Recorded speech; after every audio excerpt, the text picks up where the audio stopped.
right, what do you got? I think I can prove to a judge that both of these men had the mens rea. What the hell is a mens rea? It's a legal term the lawyers use. It just means the intention to commit a crime. Okay, come on, let's go. Mens rea? Put the cuffs on him. How could we have gotten mens rea? We take blood? Can you do it without taking blood? We both use condoms. How is this possible? I want to see a doctor. Can I have an independent blood test? Money! I feel sick. What are you doing? Mens rea! Oh! Oh! My God! No! Hey, good morning, good afternoon, good evening, good night, everybody, wherever you are, whatever you're doing, whoever you're doing it with, and whyever you're doing it, welcome. It's me, Legal Vices. You're probably wondering what the heck I'm doing here right now. Well, let me tell you, it's a holiday here in Korea. I've done everything I need to get done for the day. Got a couple of hours to kill before I'm going to head off to the cigar lounge for some drinks and some mid-afternoon, late evening, early evening cigars. So it's currently 3:36 p.m. here in 3:35 p.m. here in rainy South Korea. Welcoming all here. So I was just kind of kicking around on Nick's Locals, and people were looking for a stream. So I thought, hey, you know, what the heck? Let's just go live and look at some of the stuff that's happened yesterday. We've got the never-ending trial of MURDAUGH. That's going on. And man, that's a slog. But seems like we're coming down to the end there. We're kind of coming down to the end. But there's also a brand new trial that started up yesterday. Ozzy Overlord and I, we are tag team streaming that. I do the morning sessions. He's doing the afternoon sessions. It's Wisconsin versus ZACHARIAH Anderson. Allegedly, he's an ex-boyfriend that was super jealous of his ex-girlfriend's new boyfriend, that he stalked him, planted tracking devices everywhere, murdered the guy, and hid the body. There's no body, there's no murder weapon, and we'll get into. There's a lot of knots. It shares kind of a lot of similarities with the MURDAUGH situation. Actually, just the absolute lack of evidence, direct evidence, pinning this guy to the crime. So we're streaming that while everyone else is watching the MURDAUGH trial. It just started yesterday with opening statements. Wednesday morning, there's not. Well, I guess it was earlier morning for you guys. Earlier this morning for people in the States, I guess I have no datelines suck. I guess it'd be Tuesday. Beats the hell out of me. Whatever the hell it was, Tuesday for you guys. The next tomorrow for you guys in the States, the trial will begin at 1 p.m. and they're going to argue a motion, which we'll talk about later. So I won't be doing the morning show, and I didn't really have anything else planned because I planned on doing it until the judge said, "Hey, guess what? There's no morning show." So screw that. I guess we're not doing a morning show. And so I thought I would just come here live, do this, hang out with y'all for a bit.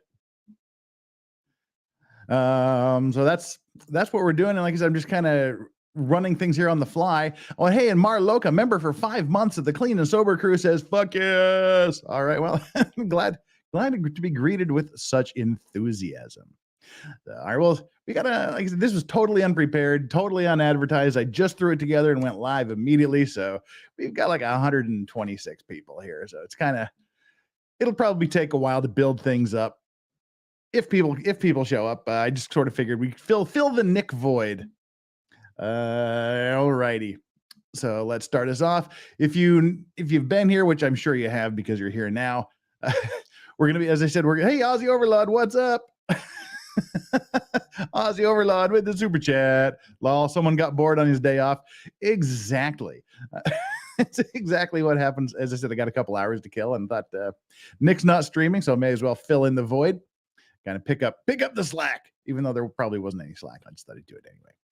So as I was just talking about before Ozzy Overlord popped in with the super chat, we're tag teaming this new trial, ZACHARIAH Anderson, charged with murder. I'll be doing the morning sessions, and Ozzy Overlord will be doing the afternoon sessions. There is no afternoon session on the case tomorrow. There is no morning session on the afternoon. There is no morning session on tomorrow's lawsuit. Wow. On the criminal case. Brain isn't quite fight. Like I said, I totally wasn't even in the mindset to do the stream. I just threw it together. So it'll take me a while to get up to speed. So bear with me while the old synapses in the old geezer's brain start firing correctly. And my blood alcohol is dangerously low right now. So we'll have to take care of that in just a bit. No morning session tomorrow for the ZACHARIAH Anderson trial. Aussie Overload will do the afternoon session where there's going to be an important decision made by the judge, which we'll get to in just a bit. But first, I thought we'd do some of the Alec Murdaugh thing that I didn't see it when it was live because I was doing the Anderson stream. So I went back this morning and I watched some of this and I thought, wow, that was a pretty messed up day. Jessica Reloaded, what's up? You're live. That's amazing. Yeah, it's a holiday, so everybody's happy. Make sure I didn't even have time to put up a like and subscribe poll. That's we should do that right now. We should grift for the we got to grift for the likes. Let's start a poll. Did you like and subscribe? Yes, and I just did. There, that's the only two options you get. This is the lamest poll ever. All right, did you like and subscribe, Burr? Me Englishy goodie. Did you like and subscribe? Yes, and I just did. Those are your options. Shut up about it. Don't bitch about the poll. That's what we got. All right, so let's take a look at what happened in the Alec Murdaugh trial. Oh, a brand new member, Summer Butterfly. Thank you so much for being the newest member of the Legal Vices Clean and Sober crew. Awesome to have you, and thank you so much for doing that. There is no super chat minimum requirement to make me engage with you. I promise I will read every super chat, regardless of how small or how large it is, in the order it's received as best I can. And we also have some time. Looks like we've got a rather low viewership today because it was totally unplanned. So we'll be able to address what's going on in chat just a little bit more with the regular chats. So happiness, joy, and love to all of you as we begin to look at what happened in the Murdaugh trial. The first guy we want to look at is the partner in the law firm guy. I like partner in the law firm guy here. I think Harpootlian handled him quite nicely. I thought he did a pretty good job of taking this kid out, this youngster out to the woodshed. You know, it's weird. When I was watching this, I was watching it on Law and Cuck, and I was reading through their comments, and literally everybody else on planet Earth thinks this guy is guilty as hell. They're like, Harpootlian needs to take a nap. Murdaugh did it. It's clear he did it. He's just trying to stall for time. He's going crazy. I don't get what's in people's heads. Just watch the damn trial and look at the evidence. And I think a lot of it has to do with the way that it's presented. The presenters, I think, aren't being objective. And that's what I'm trying to do. And that's what Joe's been doing, and Andrew and Steve Gosney and Nick. We've been trying to be objective and look at this from the way a juror should look at this. But I mean, a good example of what I'm talking about, this bias, this presupposed bias, is just in some of the video titles. Well, I'm thinking about it. We'll bring up the Law and Crime YouTube channel. Where is their videos? Okay, let's take just a quick peek at this, because I started to notice this a lot. We get things like these titles. Alex Murdaugh defense attacks prosecutor evidence with experts. Okay, this was the most recent one, but before that, what do we have? The Alex Murdaugh judge instructs jury about visit to the family, and the Alex Murdaugh's lawyer grills expert who refuted two shooters. This guy's a tool anyway. But again, they emphasize the expert who refuted two shooters. Absolutely not. Expert challenges Alex Murdaugh defense two-shooter theory. So there's like, absolutely not. They've already, just the headline itself prejudices you against the possibility that there may have been two shooters. Absolutely not is how it started. And this was particularly egregious here. Alex Murdaugh lied to jury while testifying about emergency lights, former sheriff claims.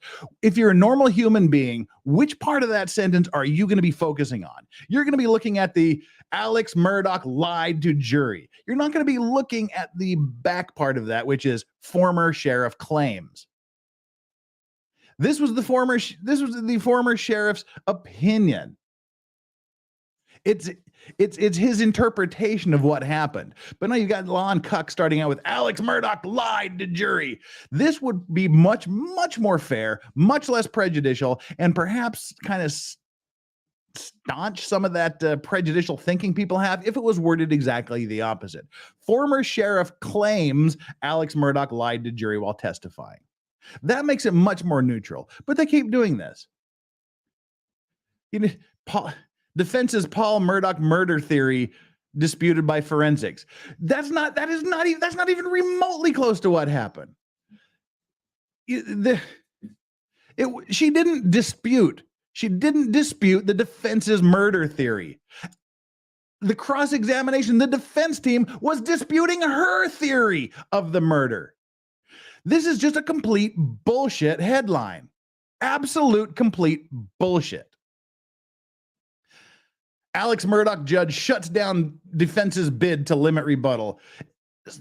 This is a nothing burger. This didn't even have to be reported. All you'd have to say is judge allows unlimited rebuttal.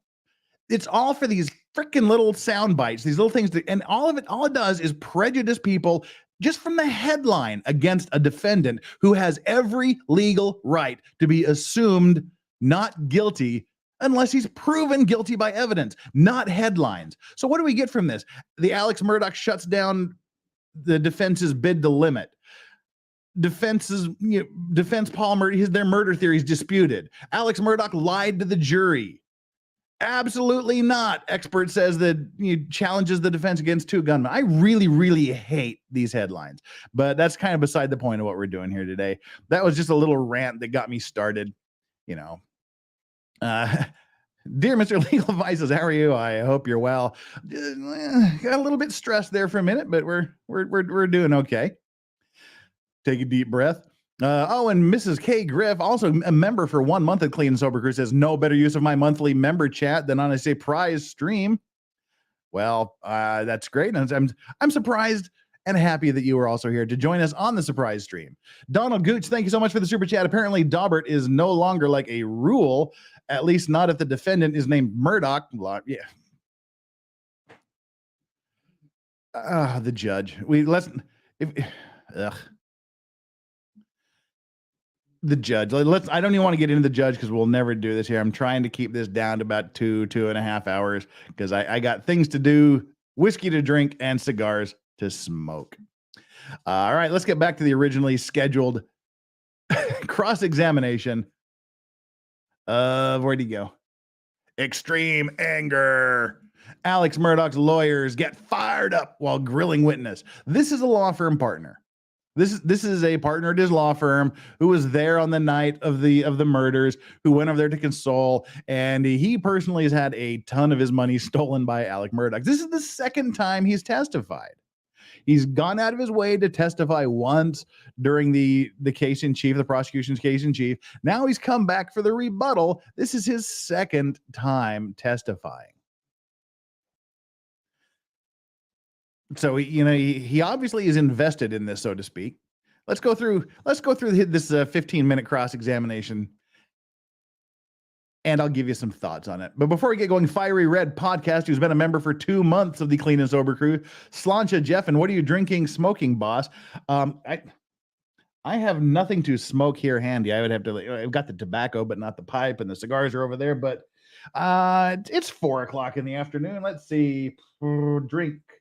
I've got a few things here handy. We're going to go with a Rabbit Hole Cave Hill bourbon. This is some good stuff. Well, why not? What the hell? All right, let me pour that off. May as well start drinking at 4:00 in the afternoon. I got to get my liver prepared for F-It Friday. And those of you that don't know what F-It Friday is, you don't want to miss my F-It Friday. We got a huge panel of guests lined up. We'll talk about that in a little bit. But some amazing guests that are lined up to hang out with me and just drink and watch all of you throw money at me to get liquored up on Friday evening for my once a month Griff stream. All right, here we go. You would. Would you take a shotgun? Hog hunting here for a minute. Would you take an AR weapon too? I've learned a lot about hog hunting. Why? I thought I knew about hog hunting, but I've learned a lot more. I mean, them hogs are out there, right? They are, but we don't. Well, they don't usually come in a dove field when you're shooting dove. So I don't know. You just wouldn't, Mr. Hartpootlian, typically. I mean, but daytime, you're riding around the property, you got a shotgun, You got a slug in that shotgun, or are you using bird shot? You would shoot bird shot. Okay. So if a hog came up, nothing you could do. If a hog came into a dove field with a bunch of dove hunters, Well, maybe they would shoot at him regardless. Maybe you're on your way to the dove field. You don't. The dove field's not right next to the house. When hogs attack. It's right within a few hundred yards. Bordered by the swamp. The swamp's on one end of it, yeah. Okay. And where do the hogs live during the day, primarily? Well, they can live in the swamp. They can live in a bay. You know, it could be anywhere, but largely in the swamp. The swamp. So a hog could have come out of that swamp, Yes. and you were unarmed. As I said, if a hog came in a dove field near somebody dove hunting, they would probably shot it with bird shot. Would that kill a hog? If it was close enough, Bird but shot to a unlikely. hog? But unlikely. Good luck with that. You have, in fact, ridden. Good luck around with Moselle that. without Go stand in front of a trying to kill a wild hog. hog and The appropriate shoot it gun with to some kill a hog. bird shots. See what Well, happens. yes, if I was going over to the dove field, I wouldn't have one. But you've never ridden as Paul and Alec did that afternoon, just looking at different, like where deer, what do they call them? Get out of my Where you swamp. plant stuff for deer. Food plots? Yeah. Or looking around at how these fruit trees were doing. Remember the Snapchat video? I've never done that with Alec, and that I recall, but I could have in the past, but I don't have a specific recollection. Or where they planted some corn for, I guess use corn for deer and ducks? You do, but you don't plant them in the same spot. No, I get that. One would be near a pond or in a pond or around a pond. Correct. They had a duck pond. Right. And then the others would just be out where the deer might come out and try to feed. Right. Look, I like how he's painting this little pastoral Yeah, I don't picture. think, yeah. There's deer But, coming. There's doves. you never there's rode some around like hogs, that with them. and we all are armed to the Looking teeth. at different plantings and that you remember. I don't have a specific recollection of doing that with Alex. Okay. And would you're not telling this jury that they would do that without a blackout. Would it bother you or offend you or scare you that they're riding around the property during the daytime without the blackout? No, I was answering questions about what's normal if you were looking for hogs or if we were just riding my property. Most people carry a gun, but no, I have no idea what they had with them or what they were doing. And I think Alec testified they were looking for signs of hogs because you could come back. It'd be a lot easier to find those hogs at night. You've got hog sign. They come out more like. Yes, of course, hogs come out at night. That's what bars are for. Oh, anyway, before we get into the bitter back and forth and the arguing here, Donald Gooch, thank you so much for the super chat. Hey, Jeff, would appreciate a toast from my boy who died in a plane crash last week. Great dude. Wow. Donald, I'm so sorry to hear that. As someone who's lost an older brother to a car accident and a mother to diabetes, I can somehow begin to appreciate your loss. But again, that's one of my greatest fears is that something happens to my son.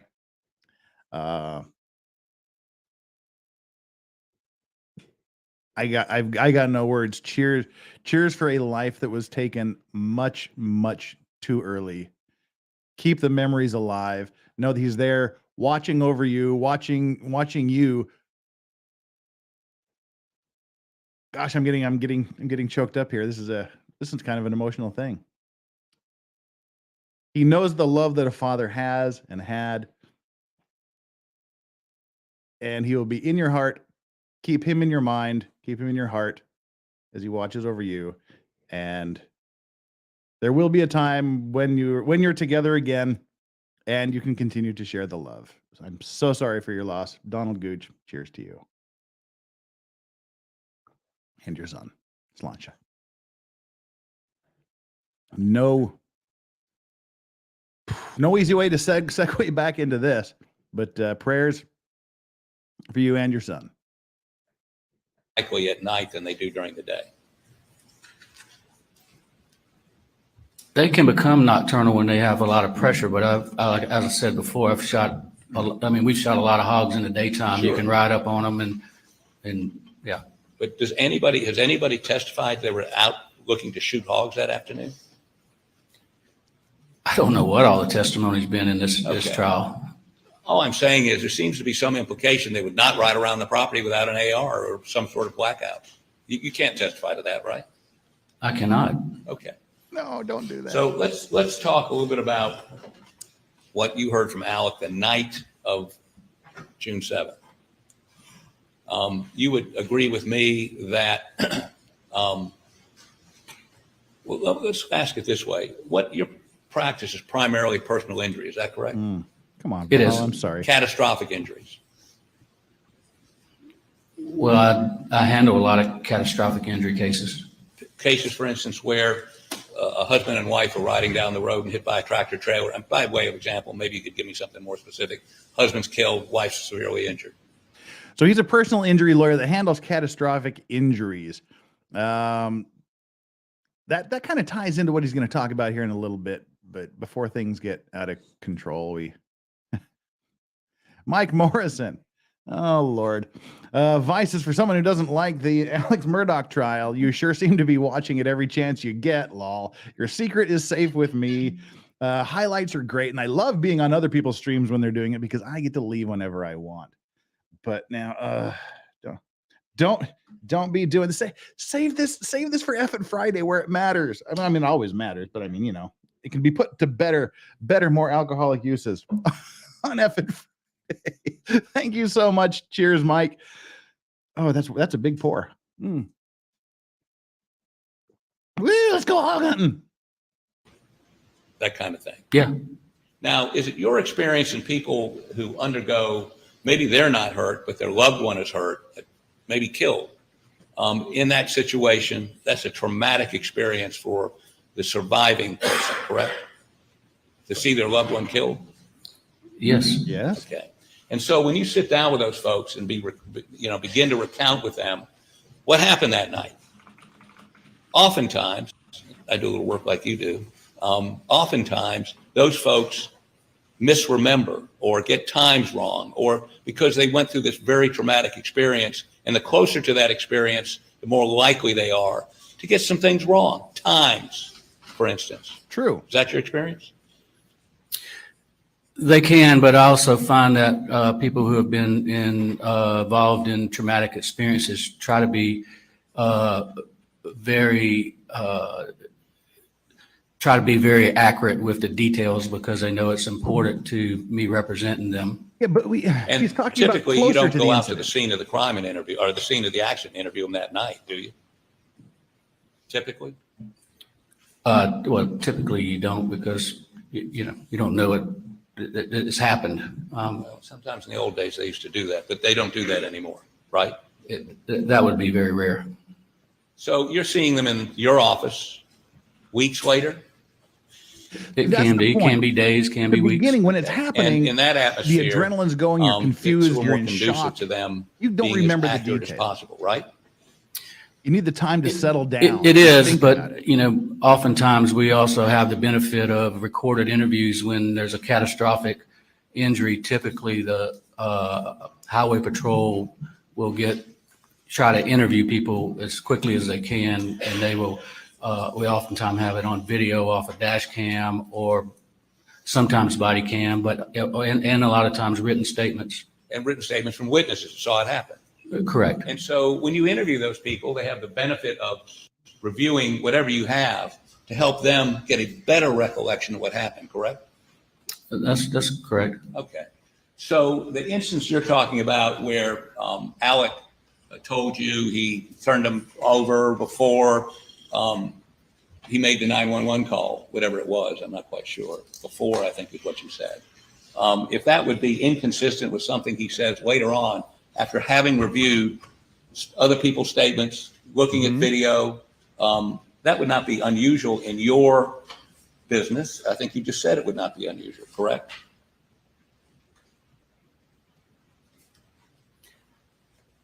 Yes. Strike that. You're trying to take me somewhere that you probably don't want to. Oh, look at that. That's a threat. Oh, you're probably taking me somewhere you don't want to. Scory, apparently we're going to be watching the expert phone thrower here in just a little bit. No, I think I want to. Answer the question. Withdraw the question. Let me ask you this question. Maybe let's get to the meat of the matter here.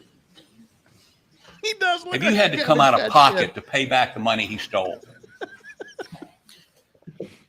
Yeah. Here's where the fireworks begin, the last half, where they're talking about the financial crap, the financial shit that's going on here. This is where I think the witness loses a little bit of credibility.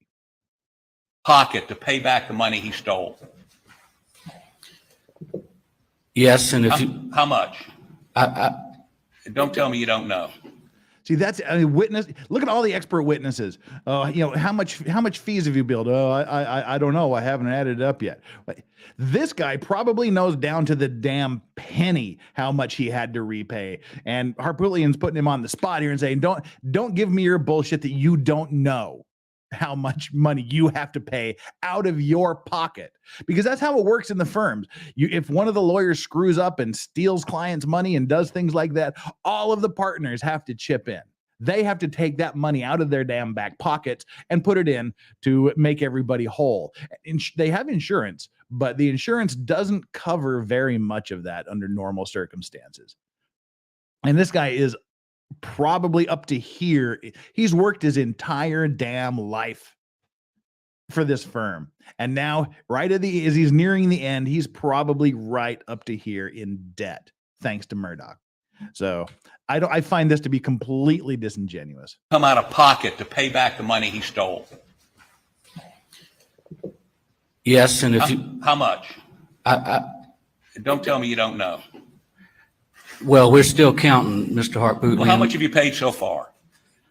We have had to borrow millions Not we. to pay back. No, how much have business you due. had to come out of pocket? Well, when you borrow it, you got to pay it back, and I couldn't tell you how much has exactly been paid back as of we sit here today.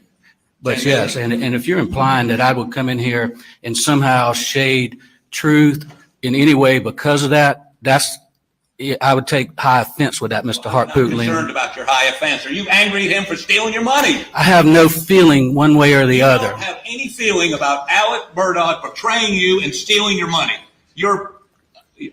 I admire you. I don't know that I could look beyond that. Objection, Your Honor. I find that so disingenuous.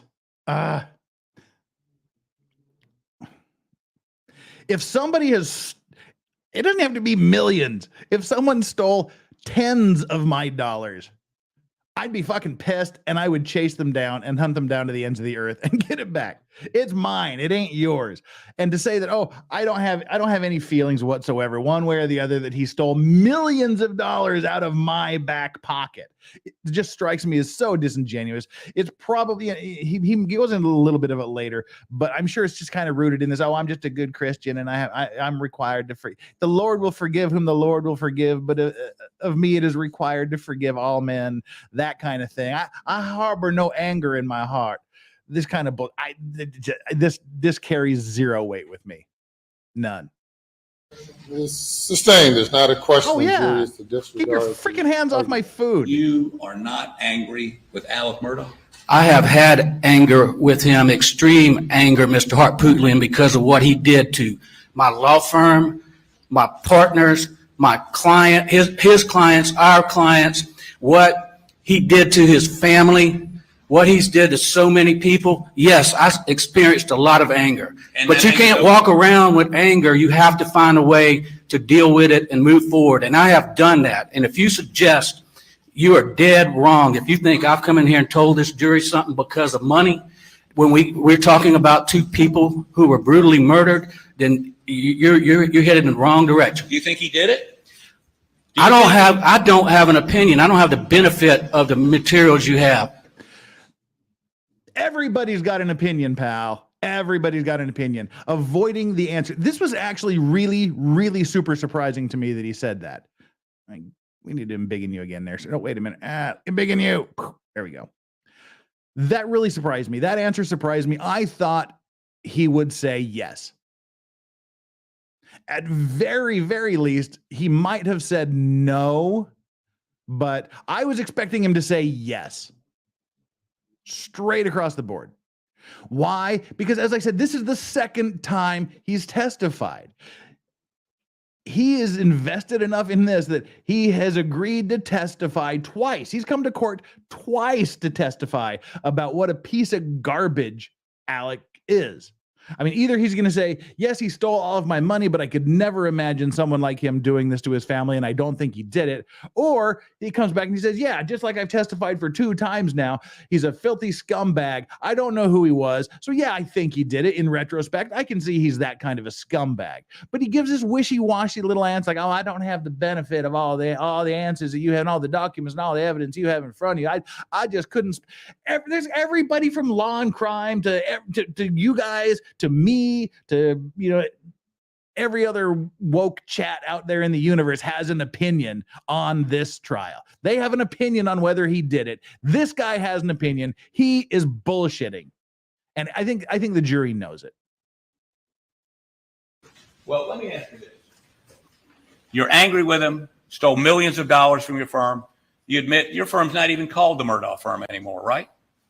It is not. I don't admit that I'm angry right now. I told you I've gotten away from that. I don't have any feelings because you can't walk around with anger. I have been very, very angry about it because of what he's done. And he did it in a very callous way, a very deceitful way. And you carry no, I'm sorry, maybe I just saw some anger there. Were you angry just a moment ago? Nice. No, you keep trying to push a question and don't want to accept my answer, which is what it is. That you've just given your Zen, your Nirvana, your whatever the. Your Honor, objection. Mr. Harpootlian, Forgiven him? I came to the scene of these murders to support my partner. I was there. I saw things that hadn't even been talked about in this courtroom. I was there. I love Paul very much. I thought I knew who Alec was. I did not. And it's hard you might not understand, but it's hard to walk around with, you can say what he thinks, with anger, and hard to even walk around with it when it's with somebody who you didn't know and didn't understand. So you might have be that way, but you know, I've got to function. I've got a family. I got to move on with life. Were you aware that he went to rehab in 2017? I was not, Really? Other than what was said. So that's how close by they were. Alec in this courtroom. You never were aware he had a drug That's problem. how close they were. I was unaware. The partner in the law firm went to rehab 5 years ago, and he just found out about it during this trial. And if I would have been known, I would have tried to friend. help him. You indicated that he could Exactly. be emotional in trying a case, correct? He could be. He was theatric, much like his father and grandfather had a courtroom theatrics, and he could be emotional. Any of your other partners that way? Johnny Parker? No, Johnny's quite the opposite. Johnny's very Laconic, I believe, is the best way to describe it. he doesn't show emotion. Nobody else in your firm is theatric or emotional? Not to Alec's level. You don't know any other lawyers in the state that go to that level? You're asking me a question right now. I don't know. You might yourself. I don't know. I don't know what other lawyers do. I'm usually trying cases against defense attorneys, so I don't get to see plaintiffs' lawyers anymore. Okay. Well, I want to thank you for. Well, let me ask you one last thing. This Boulware guy that he stole all the money from, Mr. Boulware, remember him? Yes, I remember him. How much money did you steal from him? Do you remember? He stole 70-something thousand in June of 2018. Mr. Boulware died in September, I believe, of 2018, and I believe another 270-something thousand after Mr. Boulware's death sometime in around February of 2019. Have you and your partners paid Mr. Boulware's estate or his folks back? Yes, I met with them personally. Okay. And even though it's cost you your firm and it's cost millions of dollars to you, you have forgiven him? You bear him no ill? I didn't say I forgave him. You're just not angry about it anymore. I said I have no feelings. And I had to work on that, Mr. Harpootlian. You know, when you go through what we've gone through, not only the trauma of losing people we loved in a double homicide, seeing the aftermath and then learning that someone you worked with for more than 20 years had been stealing throughout a period of time and deceiving us, there's a lot of emotion there. And yes, And none of it those was emotions bad were in anger? the fall of 2021. And I have found a way to have no feelings. It's not forgiveness. It's just, I don't You're have not any angry feelings. here today. You're not angry at him at all. I'm not angry. Okay. If I raise my voice, it's only because of the implication that you were trying to The make out of it. implication that you might not want to help him in front of this jury here today because let me finish the question, because he destroyed your firm. He stole millions of dollars you had to pay back. He deceived you. All that's away and is not influencing your testimony here today at all. If you'd answer that yes or no, then you can explain. All those things happened, and it does not influence my testimony. I take Yes, the it oath does. that I just took very seriously. And if you've got any indication that anything Really? God dang it. I said was inaccurate, I'll be glad to address it with you. Well, the jury can judge that. Thank you. All right. There we go. That was weird. I thought that testimony was weird. He definitely did get angry. He said he was angry at Harpootlian and not angry at Alex. But if he's not angry at Alex, he has no reason to be angry at Harpootlian. I think he was angry. And to say that you're not angry at someone who has just stolen millions of dollars that you have to come up with out of your back pocket, I don't buy that. I don't buy it for a minute. But that's what he testified to, and I did like the back and forth, and I thought Harpootlian I thought he won that round. I thought he won that round with this witness. But of course, if you read all the other people, all the other chats and all the other streams, no. Harpootlian got schooled. He was desperate. I don't think that at all. Well, I said I just like that because it went from hogs to, do you have anger in your heart? No, I don't have anger in my heart. I've learned to deal with this. I feel nothing. I'm Zen. I did like that. Are you Zen? Have you reached nirvana? That did get objected to, rightly so, but I thought it was a good question. if he was angry at being called a liar, imagine being called a murderer. Yeah. All righty. Let's move on in here. Where are we at? The next thing we're gonna do, we're gonna go to what's her name? Dr. Ellen Reimer, the forensic pathologist, the one who was a little too happy testifying the first time, was like smiling weirdly on the stand while she's talking about catastrophic injuries to brains. She's the one that started this whole discussion about it being an upward angle at 130 or 135 degrees, which between her and the guy with the bowl haircut, the crime scene reconstruction dude, between the two of them, they basically testified that the shooter would have had to have been the chicken, would have had to have been about 2 feet tall, 2 foot 7 inches, I believe it was, and the actual the butt of the shotgun would have had to have been 3 to 4 inches underground by my estimate. So, she's back on the stand, and she gets into it a couple of times with Dick Poon, and she got flustered. I like it. And that's the thing you get with a lot of witnesses. As long as they're not challenged, it's like they're teaching a course on whatever it is they're an expert on. But when they're challenged, I think that's when you see their real character come out. They get flustered. They don't know how to answer the questions rather than being prepared for all questions. Let's watch her here a bit. Is this her? This is her. There's a couple of clips we want to do here. Hey, Steph, welcome to chat. All right. Can we just quickly appreciate the pun value of Dick Poon crossing DR? I'm choosing to pronounce her name Reimer.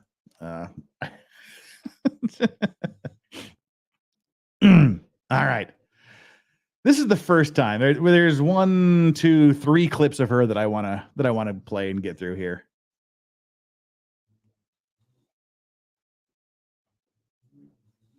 Hello. So, you took pictures, correct? I took pictures. I wish I took more pictures. That was a dumb now, thing to say. But I took pictures. I'm sorry. Yes, I would have. I love that. That was a stupid thing for her to say. And that's how she opens with the cross-examination. I wish I would have taken more pictures. Do you know what your job is, lady? You're the forensic pathologist. It's your job to take the pictures. For her to say that, holy crap. I mean, that is just stupid. That is essentially saying, I didn't do my job well enough. That was a dumb, and I love how he's like, well, suddenly I can't hear. Would you say that just a little bit louder, that you wish you'd taken more pictures? That was expert. That was an expert reaction on him. I'm just an old, unfrozen caveman lawyer, and I don't understand your weird technological photography ways. But could you say that again? You didn't what? I took more pictures now, but I took pictures. I'm sorry. Yes, I would have. I wish I took even more pictures. So do we. And that lets him give that answer. Well, so do we. We wish you'd done your job better. Notes, which you converted into an autopsy report. It's a standard operating procedure. Yeah, no. But so, Steph in the house. and that's Just done wanted so to that say somebody hello, else and I hope can you're look at doing your well. work and Hello, see Steph. I am doing extremely agree or well. disagree, I hope you because- are as well. No, the notes are a work product for me while I'm preparing, doing my examination. I don't always, I take notes, I write numbers, but that is really for me so I can incorporate findings into an autopsy report that I'm going to write. And I don't write it the same while I'm at the table. I need to go away. Maybe I'm going to do it the next day, that night. So, but it's not done. People say, oh, can I have a copy of the autopsy diagram? Well, these are not autopsy diagrams that are meant for other people to look at. And sometimes they're not even completely accurate because I mark things on the outside of the body that later on during the course of the autopsy, I determine, I'm like, oh, well, that's what that is. And it may not be what I initially wrote down. But by the time the autopsy's over, I've put it all together. And that a diagram or notes do not necessarily reflect everything, that I concluded. you still have your notes in this case? I imagine they would be in the file, but as I told you, this is my notes are not necessarily the conclusion that I came to. Did you produce them to the state? I don't know what I did. I doesn't know personally, what you did yeah, with if her they were notes on the asked case. for, I'm sure I did. Did you produce them to us? No, I don't remember producing them at all. I don't have a request for those notes in my file. But those notes would be your present sense impression as you're doing the autopsy, correct? Well, they can have a lot of things written down on them. But we don't know because we didn't get them, right? Well, they're not important. What's important. Oh, the old "they're not important" line. That's another screw up on her part. They're not important. And we see this a lot with the O.J. Simpson trial, which we're covering and we'll do on Thursday. It was the criminologist, Dennis Fung, who was determining at the time what was going to be important later and what wasn't going to be important. And her story is, I'm taking my notes. And he's saying, well, so your notes are your present sense impressions when you're writing them. Of course, the answer is yes. I'm thinking this, so I'm writing it down at the time. She said, well, it could be a lot of things. Come on, don't obfuscate. Answer the damn question. She's one of these experts that doesn't want to give a millimeter to the opponents. She doesn't want to agree with anything she doesn't absolutely have to agree with. And it comes off as looking bad and incompetent and just unnecessarily argumentative to me. I don't know what y'all think, but Important is they're my notes. They're for me. They're an aid to the pathologist. So even if I thought something initially, and then while I do the autopsy, by the time I get to the end, it could disagree. I don't necessarily go back and change the diagram. It's my work product. It's for me to aid me in writing my autopsy report. It's not for public But view. you would know. It's not that it's being prepared for use as evidence in trial. Statement of my conclusion. Okay. Did you review those notes before your testimony previously or today? No. Okay, so you just go with your report. Well, I reviewed my report, correct? Right, but you don't go back and look at your notes. No. Fair enough. The report is her final So product. let me ask you some basic questions here. You've previously testified that the muzzle of the shotgun for this wound here that goes through his neck and out the top of his head was about 3 feet away. That would be about right. Okay. Now, you're familiar with this page from, I believe you've described the. Oh, yes, I've seen it many times. Okay. And as you see, the gas comes out, right? In the first shot, the top Yes. shot. And then actually there's sort of a blowback of gas as the, as we can see right here, the projectile, which is the pellets, are extruded from the barrel, right? I mean, the gas pushes the pellets out. Yes. Well, there's gas expansion, and that helps propel the pellets. Yes. I agree with the book. This was not a contact shotgun wound to the top of the head. What you gonna Well, the do book when doesn't say Alex that, but, Murdaugh? what the book does say is that as the What you gonna pellets do come when Alex out, Murdaugh comes for at some you, point brother? they begin to, the container opens and the pellets expand or move out in a pattern, a circular pattern. It becomes bigger as the further away you get, correct? Yes, and that's what we have here.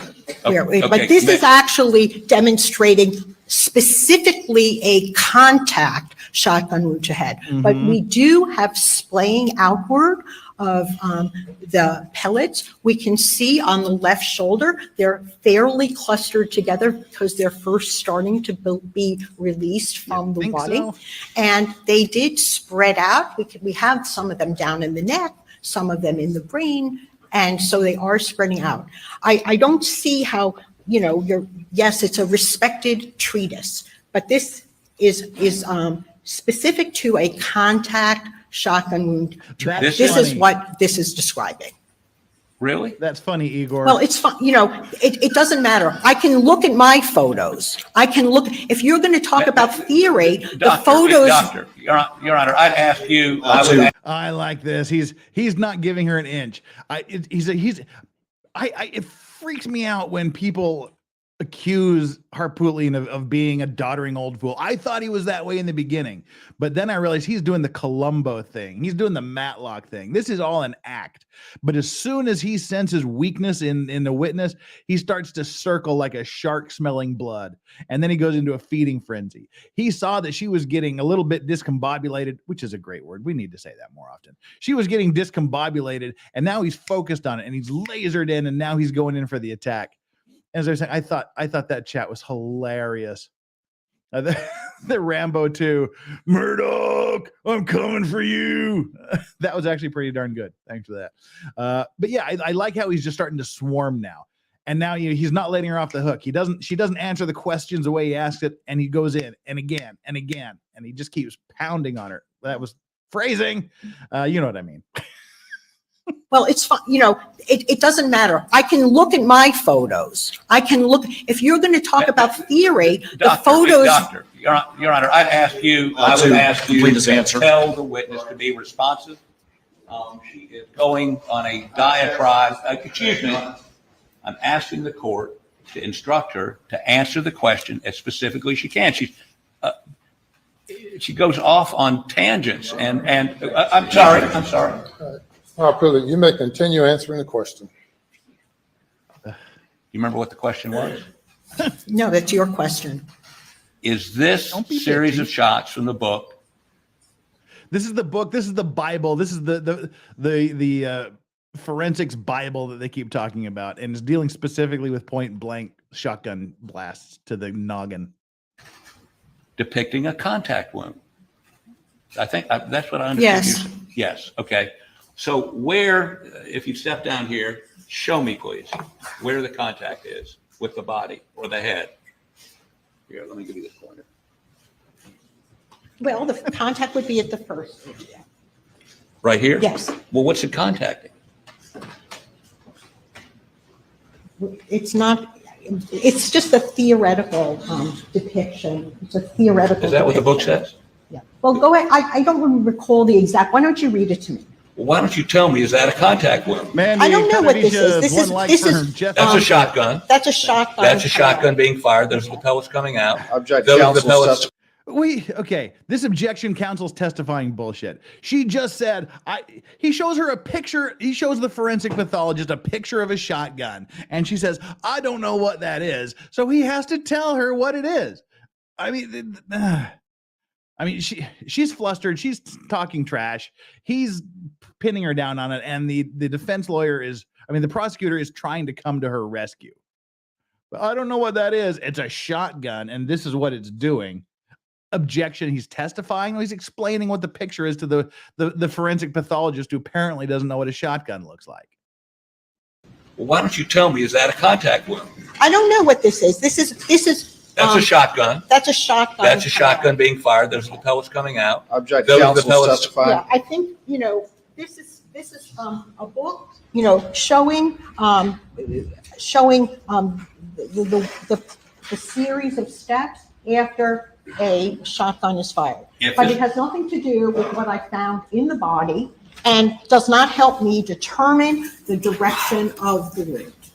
All right. And So I'm not going to describe to you. You can read it in the book. I don't remember how he says all of this. the book isn't testifying. You are. If you Oh, I testified, like that. that depicts a contact wound. Read the book. The book isn't testifying.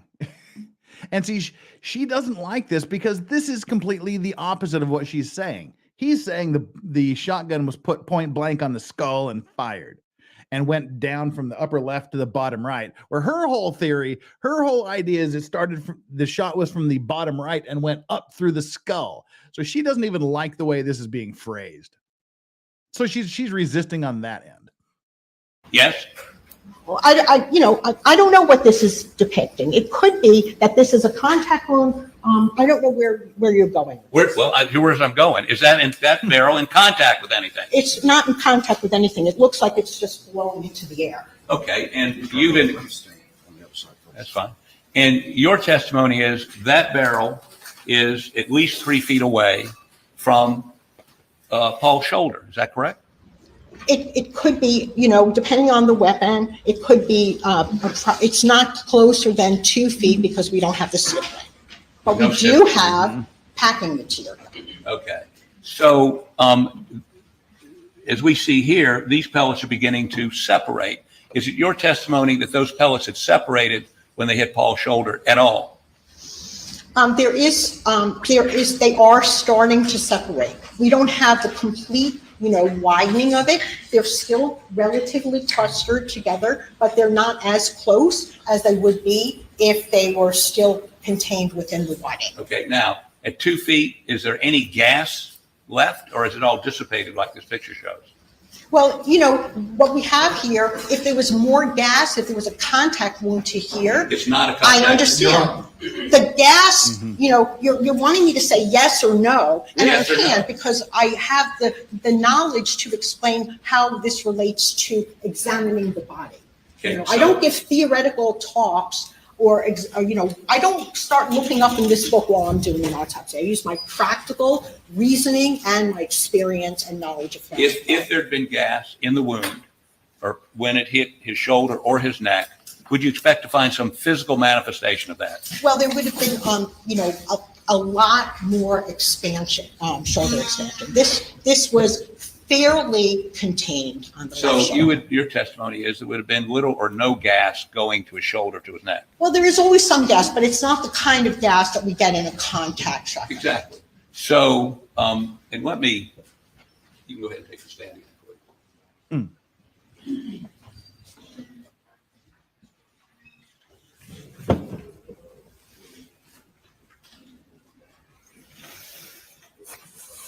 Ooh, exasperated sigh coming through.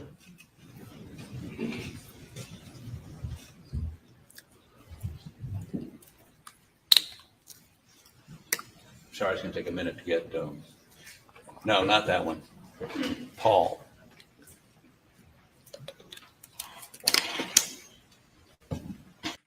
Paul William Bell. Do we ever? Go to the jury room for a break. Please do not. All right, so that's the end of the first little bit. I thought he handled her very, very well. called her into question, basically got her flustered to the point where she was saying she doesn't look at her notes, she doesn't keep notes, her notes don't really reflect the example, her diagrams of the body might not be what they actually were at the end of the day. That was just to make her look cranky and to punch holes in her story, I thought. And went into exactly. Shotgun blast to the chest, bends over, shotgun blast to the head, brain jumps out. Why is this so hard? Exactly. But it's so hard because that goes exactly against her theory, the conclusion she jumped to, because she didn't check the head wound. She didn't check that darn head wound, and that totally screws up her view of the case. Let me jump forward here to the next little bit. They went on for a while, so I just fast forward. Boop. All right, that went fairly well. So, all right, as long as we're sitting here and we have it paused for just a second, we're here approaching the 1 hour mark. Currently, got 387 of you here and 292 likes. Please hit the like button and share the video with your friends, neighbors, and relatives. I'll be here for about another hour, a little more than an hour maybe. And if you haven't subscribed, I greatly appreciate the subscription. And if you are subscribed, please just make sure you're still subscribed. Currently, I am 82 subscriptions away from 35,000. So if any of you haven't subscribed, I would be happy if you would help me get to that 35,000 mark. I just need 82 more subscribers, and I'm at 35,000. So, all right, and then go over here and take our poll. Today's poll was extraordinarily lame because I put it up after I started. Didn't have time to think about it. Did you like and subscribe? Yes, and I just did. Lame, stupid poll. Just take it anyway because you got nothing else better to do. Oh, I just ended it. Never mind. Well, screw it. We don't have a poll anymore. Chuck Wilson, welcome to the Clean and Sober crew. Our very, very, very, very newest member. Deeply appreciated. Boomered the poll. There is no more poll. Just hit the like and subscribe, and you don't have to worry about the poll because I'm an idiot. Yeah, more votes than likes. Yeah, that happens. That happens every day. Some of you are just damn cheaters. All right, let's bring her up again for part 2 of her presentation, and we watch to get a little more chastised by the Dick Poon in the house. In where the brain literally exploded out of the head. So that was a question. How many cases have you been involved in where the brain literally exploded from the head? That's how we start off this section. And he has some great answers in this. Well, he has some great replies to her answer. How many cases have you been involved in where the brain literally exploded out of the head? I mean, that weren't suicides. Where the brain exploded out of the head. Well, see, this that's a stupid question. You want me to tell you how many times I've been involved in something the brain exploded out of the head? Like the question is beneath her, or she doesn't understand what he's asking. And then she says something stupid, and he comes up with a great. Is this an Amish hat? No, this isn't an Amish hat. This is an old style cowboy hat from the 1800s. Look up the Danites, or better yet, go watch Clint Eastwood in Pale Rider. This is the hat that Clint Eastwood was wearing in Pale Rider. So that's the hat question. Now let's get her. How many times have you testified in a case where a brain exploded out of the head that wasn't a suicide? The book describes it. Well, I think that the determination that an entrance wound to the top of the head, contact range, all of that gas expansion the brain would not have escaped that. There would have been a defect, cavity, or fragmentation of the brain, which was not there. You can see the brain actually. Do you remember what my original question was? Yeah, that wasn't the question. Answer the damn question. What was your question? Okay. Do you remember what my... This is what he objected to earlier. She rambles, she goes off on tangents and doesn't answer the question. Now she's getting pissed. Ozzy, yes, it is beaver pelt. It is a beaver hat. You got to keep the beaver on your face and head. All right. So yeah, she doesn't like it. So what was your original question? He puts it to her and then slams her again. My original question was? What was your question?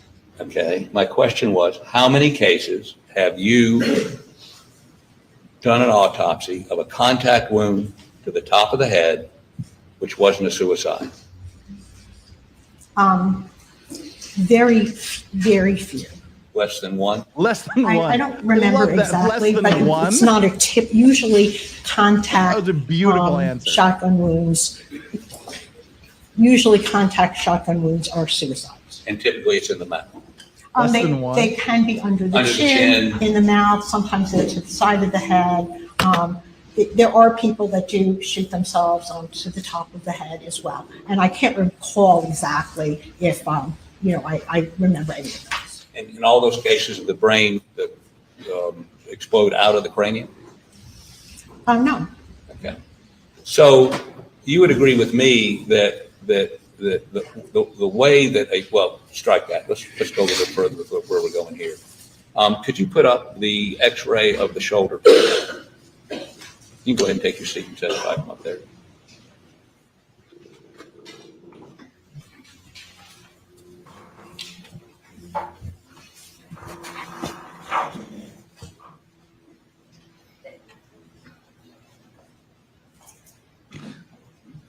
Stupid dogs.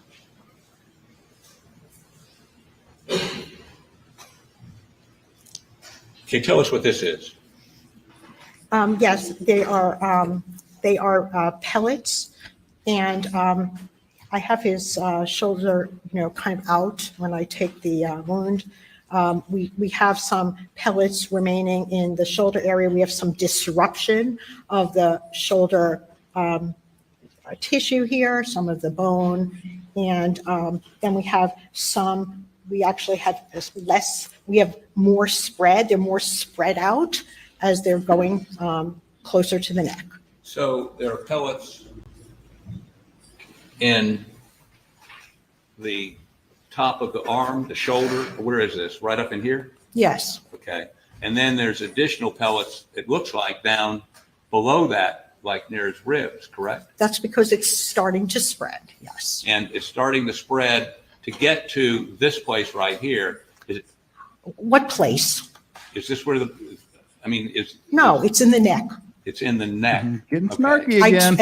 And indicated that I recovered. It's over here, then some of it is actually in the trachea as well. So that's the windpipe of the neck. So we have some in the neck. This is the chest area. It did not go into the chest. Okay, let me see another X-ray, please.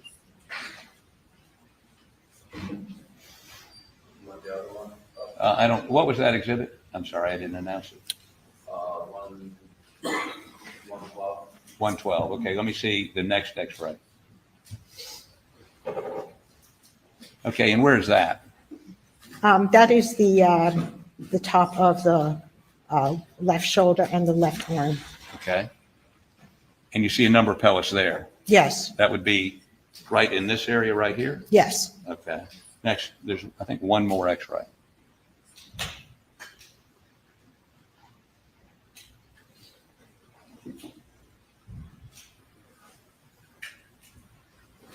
Okay, and are there any pellets here?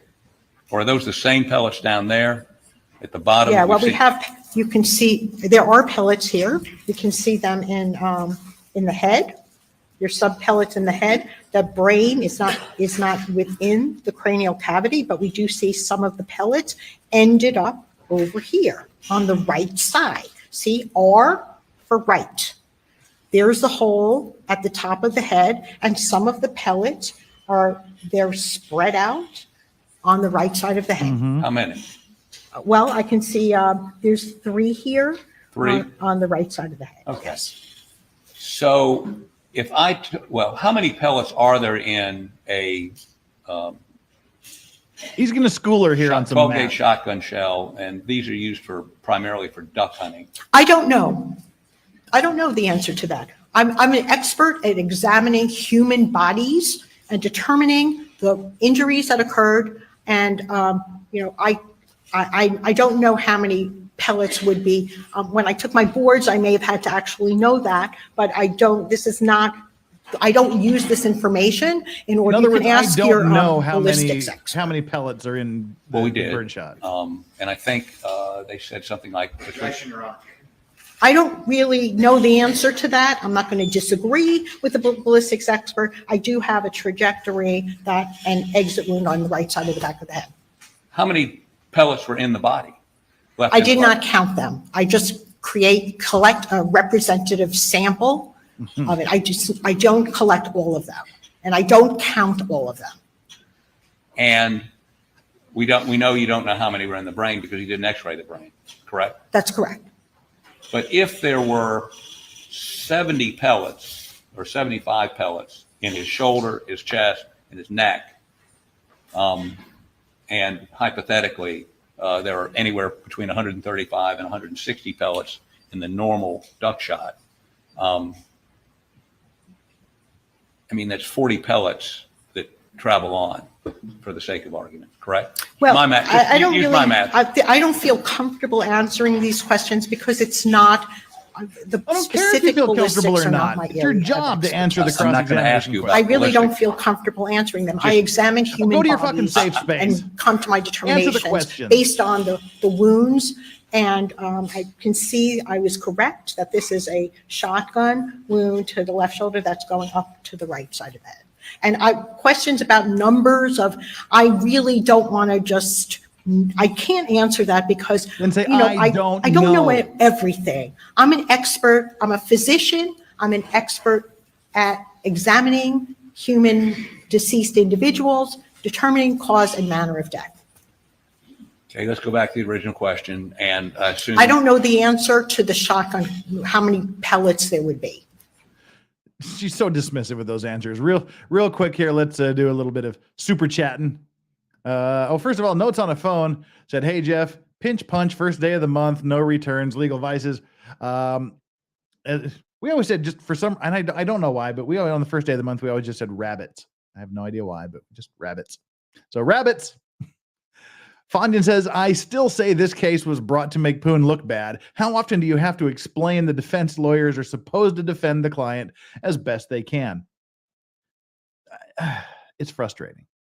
That's literally their job, to zealously defend their client, to zealously represent their client in court. That's their job. That's what we do as lawyers. And it frustrates me that people don't understand that people who have been accused of crimes, guilty or innocent, are entitled to a zealous defense by a lawyer. She's full of herself. She might be smart, but yeah, she's definitely got the I know more than you and I can't deign to answer your questions. And Fondin again, I think Alex saw the murder but didn't do it. The attempted self-offing was his attempt to protect Buster and force an investigation for the real killers that he couldn't ID to protect Buster. You know, pretty much anything is possible because the prosecution has not proven beyond a reasonable doubt what the answer is. They haven't proven what happened. And Wrestler Town, how is everyone in this country, how is everyone in this county intolerable? It does, you know, for being a southern community, a small southern community, it does seem to be pretty inhospitable. But anyway, let's get back to her a little bit here. What have I done? All right. How much more of this do we want to watch? Let's watch a few more minutes of this, and we'll skip ahead to the next bit. We're not asking you how many pellets, but if there's 75 pellets, let's do some math here. This is simple math. Okay, I can do math. Okay, 75 pellets we can count in the body, the chest, the neck. And there's anywhere from 135 to 165 pellets in the normal duck shot, 12 gauge shot. All right, so 75 plus 60, that would be 135. And then what did you say, 70 or 80? 75. Okay, 75. So we started with 75 plus 75 is 150. So that's your answer.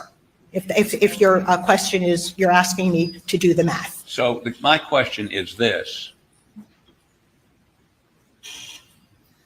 After those pellets have gone through the shoulder and hit bone, apparently, correct? Yes. And then they go through the neck. Do they hit more bone there? There was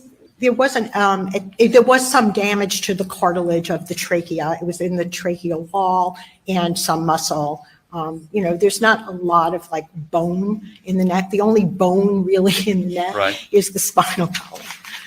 Well, I guess what I'm saying, when you were talking about Maggie a moment ago, and you talked about a shot that I think grazed her skull, you said there was a lot of intracranial pressure. Is that right? Created a lot of intracranial pressure. Yes. Okay. So I'm trying to figure out, Right. and maybe you can help me.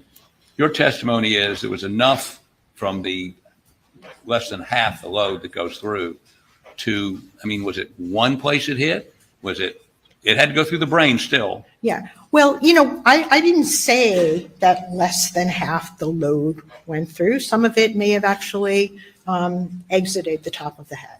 I don't know. Or went into the brain. I did not x-ray the brain, and so I don't know exactly how many, but we can tell that this is the direction. Was the brain macerated? No, it was largely intact. There was some maceration at the base of the brain where it was torn from the brainstem. Okay, the brain went up and torn from the brainstem, but it was pretty much surprisingly intact, from a shotgun load. Have you looked at the crime scene photos? I really didn't look at the crime scene photos with any kind of, attention. That right there pissed me off. She didn't look at the crime scene photos with any degree of attention. So she's just making stuff. She's observing that this could have happened, but she hasn't even taken the time to look at the pictures to see if spatially it's possible for this to happen. That feed room is a very, very narrow room. Is there room in there to do all of this stuff that she talks about happening? And where the bodies are, where Maggie's body is found, is there a possibility that there may not have been enough space or terrain or whatever for this to happen? She doesn't have a clue because she didn't look at the crime scene photos. And I don't even understand that. I mean, that would seem to be part of your investigation into the cause and manner of the death to go, okay, I think this is what's happened. Let's look at the spatial aspects of this to see if that could have happened in that space. She didn't do that. That annoys me. We'll wrap this up right after this answer here. Okay. So, but you are aware that the brain was catapulted out of his head, probably hit the ceiling and then landed outside. Well, I could tell from examining the body that the brain catapulted out of the head because I received the brain and a hole that was consistent with the brain leaving it. Can you and I agree, and based on your testimony when you previously testified, that there would not be, that the gas from 2 or 3 feet away would not travel through the arm, travel through the neck, and then go into the brain? Well, there's a lot of material that's going through, and plus we've got fragments of the brain, the skull, of the base of the brain that can also, there's a lot of energy going in that direction. Whether it's gas or not, it's energy from portions of ammunition propelling in that direction. So, whether you want to call it gas or whether it's other thing, I really don't know the theoretical explanation. I'm sure it's in the book. I examine the bodies and I make the determination on the direction and the type of injury from examining the human body. The book seems to indicate that the primary cause for an explosion such as this, the brain exploding out, is the gas. You would agree? Well, I think each case is a little bit different. And see, that answer right there is someone who doesn't know or doesn't like what answer they have to give, so they obfuscate. Is this the most? It either is the most common or it's not the most common. Well, there's it's like, we've all done it. Someone asks you a question because they think you're an expert in something, or they think you know about something, and you have no clue what the answer is, but you try to make it sound like you might have a little bit of idea, but you don't want people to know you're dumb. So you're like, well, it depends on how you look at it, or well, there could be other ways of looking at this, or it depends. That's what she's doing here. She either doesn't know or doesn't want to give the answer, and he kind of keeps her going on this for a little bit. But that's enough for this little clip. Let's fast forward here to the next little clip. But before we do, let's burn through these here. Mandy Karavisha said, if she examines deceased individuals, does that mean she's doing a current jury analysis? Yeah, these poor jurors. Ugh. Shannon 7 says it doesn't matter / not important so much.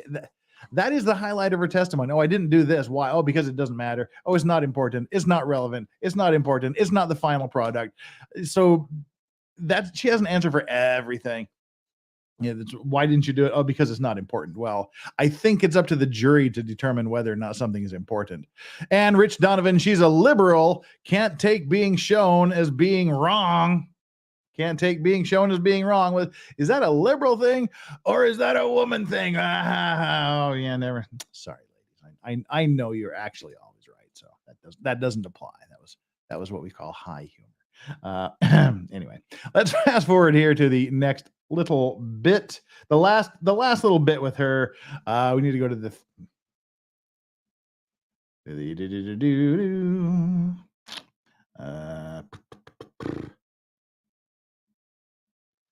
All righty. Well, actually, we just need to fast forward just a tiny little bit, actually, to keep going here. And all right, boom. Yeah. Do you agree with that? That actually must be describing a contact shotgun. It is. Wound. Okay, because that really makes sense for a contact shotgun wound. And so what happened really makes sense for a contact wound, but a contact wound didn't happen. Our reasoning for this, the same phenomenon that happened without the gas is? Well, we've got injury coming from beneath. The skull is. Hey, why don't I stop boomering? Like I told the jury, that is not shattered. We do have some horrible injury, but the shattering of the skull, much of it is still up intact. We don't have shattering of every bone. We don't have shattering of the face. So why didn't you shave the head? Now, see, this why is the didn't important I thing. shave the head? This is confirmation bias here. This is it. This is the confirmation bias part.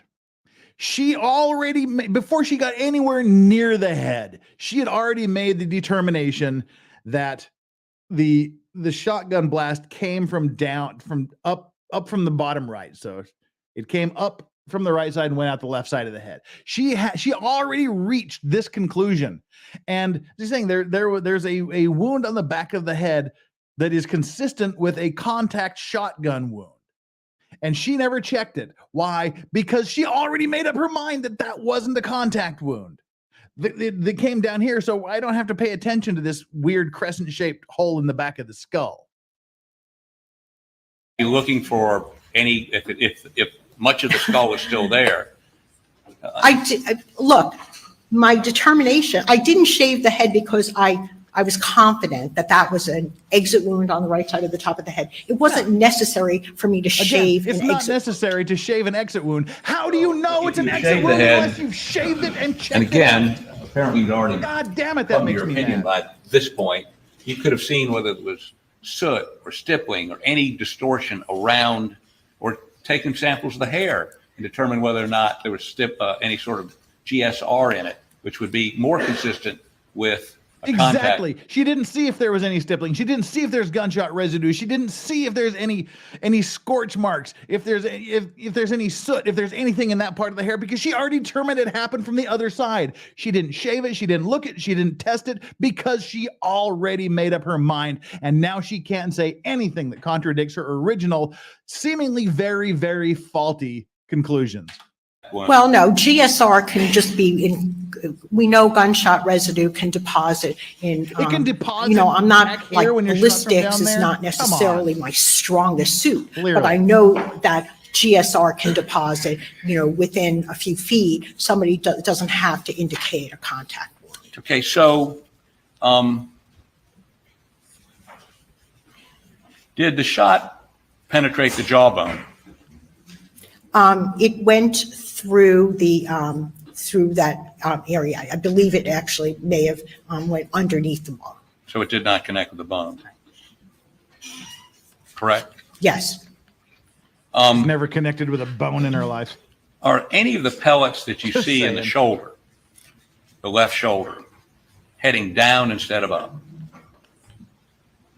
Any possibility? Well, there's probably kind of a billiard ball effect when these things are going through, and there could be some, directionality that's. This is such a bullshit answer. And I loved the question. Was a great question. Was there any evidence of any of the pellets going from an upward angle down through the arm? And her answer was, well, I guess once it gets under the skin, the pellets, the BBs start hitting each other and they bounce around. So there could be changes in direction from, once those pellets go in the arm, they just kind of start bouncing off each other and confusing the. Really? Really? They just start billiard balling around and just bouncing off of each other. And that's not how it works. The basic laws of inertia. Things in motion tend to stay in motion. They tend to maintain their path unless there's some reason that it wouldn't, like say hitting a bone or something, and then that may cause it to veer off course a bit, or the other. But they're not. The BBs just aren't bouncing around like pool balls next to each other. This was so stupid. This really pissed me off. Because he had her. She doesn't know because she didn't check whether or not there were any downward angle traveling pellets. And even if there was, how do you explain it going up and then the pellet making a complete 180-degree turn and going back down? That's just a stupid answer. They're just all inside your arm bouncing around, and some of them will do like a 180-degree turn and start to go back towards the gun because directionality and billiard effect and. Well, there's probably kind of a billiard ball effect when these things are going through, and there could be some, directionality but I didn't make that determination because it wasn't important to me to make that determination. What? To determine which way some of the pellets were heading? I can tell from the entirety of my findings at the autopsy. The thing is, if you look at something like, a postcard photograph, that doesn't necessarily tell you the whole story. I did my autopsy. I viewed all of the wounds. I was confident in the direction of this wound path. And I'm not trying to say, oh, well, which direction are the pellets going? I can see that there's the entrance wound was to the top of the left shoulder, went through the left side of the neck and out the top of the head. You presuppose. How many pellets made it through the brain to the skull? To fracture the skull? How many pellets? Oh, well, there were some pellets in the brain. I don't know how many. You didn't ask that. You didn't x-ray it. Correct. So since you don't count the number of pellets, tell the jury, please, how you know how many pellets hit the skull and fractured it and allowed this eruption to occur. I don't know how many pellets. I never said that I did. No, I didn't say you said it. I just want to know if you know it. I don't know the answer to that. And it's not important to you. It doesn't really matter. It's really very theoretical. I examined the bodies and I made my determination based on examination of the body. It's not important because I already decided what happened. So I don't have to look for any other explanations, even if I see something that doesn't make sense. So first of all, I don't have to look for anything that doesn't confirm my presupposition. But even if I do see something out of the ordinary, I don't have to look at that. I don't have to ask why this is out of the ordinary because I already made my determination. Oh, God, she pisses me off. Is it true that an autopsy report should be able to be read by an independent pathologist to come to a conclusion? Yes. Yes. Yes. Thank you. Are you ready? Okay, how about put that up for us, please? Noises, And see, here's the judge. The judge wasn't paying attention. He asks the Elmo guy, or are you ready to put this up? And he says, yeah, I'm ready. And then the judge's like, whoa, who was making noise in my courtroom? Put that up for us, please. See, listen to this. Yes. Okay. Are you ready? Okay, how about put that up for us, please? noises, I'm sorry, sir? some strange noises. Who's talking? You're questioning the witness? Proceed. I'm asking Doug to put up exhibit number. I didn't hear you talking. I heard Oh, I'm You were sorry. questioning the witness and I then a may have strange mumbled. voice I comes from. apologize. What's the? Pay attention, Judge. Okay. So, how about step down here, please? All right. So again, he's just proven that she did not do a thorough job. She did not examine things the way she should have. She went in with a predetermined solution. She's just looking at, oh God, there's some holes here in the arm, and then the skull is blasted out that way. So therefore, it must have come down from the lower right to the upper left. And she didn't look for anything else that might challenge that. If she did see anything, she didn't think it was important, didn't follow up, didn't ask questions, didn't look at pictures of the crime scene, doesn't know how things work inside the body. She doesn't absolutely useless to me. But again, everybody else in Law and Crime and Emily Baker's Chad and other Chads, they're just like, oh my God, she just took him to school. She just humbled Harpootli, and he's such a desperate person. He needs to retire and take a nap. I don't understand how people can think that, but hey, you do you, Mr. Boo. That's all I got to say. Now, the last thing we're going to do here for the Murdaugh trial, before we go into this new trial, the Zachariah Anderson trial, is look at Cell Phone Guy. I haven't seen Cell Phone Guy. I heard a few blurbs about it when I was going through the summaries and news reports. There's some blurbs about the phone guy. I haven't seen the phone guy, so we're watching this raw as it goes. This is my first time viewing Phone Guy. And then we'll go on to the Zachariah Anderson murder. And then we'll wrap it up. So I just got a text from my buddy I'm supposed to meet at the cigar lounge that he'll be a little bit late, so I got a little more time. Hopefully I'll still be sober by the time we get there. All right. So Cell Phone Guy. Paul McManigal, McManigal. All right. Good afternoon. Okay, now tell me, do we need to watch his those of you that saw it, do we need to watch the direct examination, or can we just skip to the cross-examination? Let me know. Sergeant McManigal, correct? Yes, sir. All right. And you're employed with the Charleston County Sheriff's Office? I am. And you testified previously in this trial, correct? Yes, I have. Just briefly remind the jury exactly what topic you testified on earlier. Briefly, please. I was tasked with redacting Alec Murdaugh's cell phone records to remove any possible client-attorney privileged information. All right. And during that testimony, you were not qualified as an expert, correct? That is correct. All right. But you have been qualified in previous trials? Yes, I have. And approximately how many times have you been qualified as an expert previously in other trials? About 10. 10 times. Okay. And is that in cell phone forensics? 10 times. Part of it was about, refer to my notes. 1, 2, 3, 4. 6 times of that was in cell phones forensics. The other was crime scene investigation. Cell Phone Guy missed the fact that ambient light sensor is part of the and just wake on rise. Let's briefly go down as From quick what as you I've heard, can. that's Let's the go least through your training his worries. experience in cell phone forensics. Thank you, Jeff Pearson. Okay. I'm currently assigned to the United States Secret Service Cyber Fraud Task Force, which is where I received most of my Cyber fraud, training. So he knows about phones. I have been trained in basic computer evidence recovery, advanced computer forensics, oxygen forensic suite training, blacklight examiner, advanced mobile device examiner, Celebrite physical and logical examination, XRY certification training, Macintosh triage and imaging, Apple iDevice forensics, Celebrite advanced JTAG extraction, network intrusion response, vehicle forensics, digital video recorder evidence and recovery, ransomware investigation response training, and several other webinars. At this time, state would seek to admit Sergeant McManigal as an expert in cell phone forensics. Okay.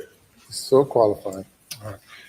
Sergeant McManigal, last week you were present when a gentleman named Micah Sturgis testified for the defense, correct? That is correct. And specifically, he testified about this feature in iPhone known as wake, Raise to wake. raise to wake, Yes, correct? sir. Okay.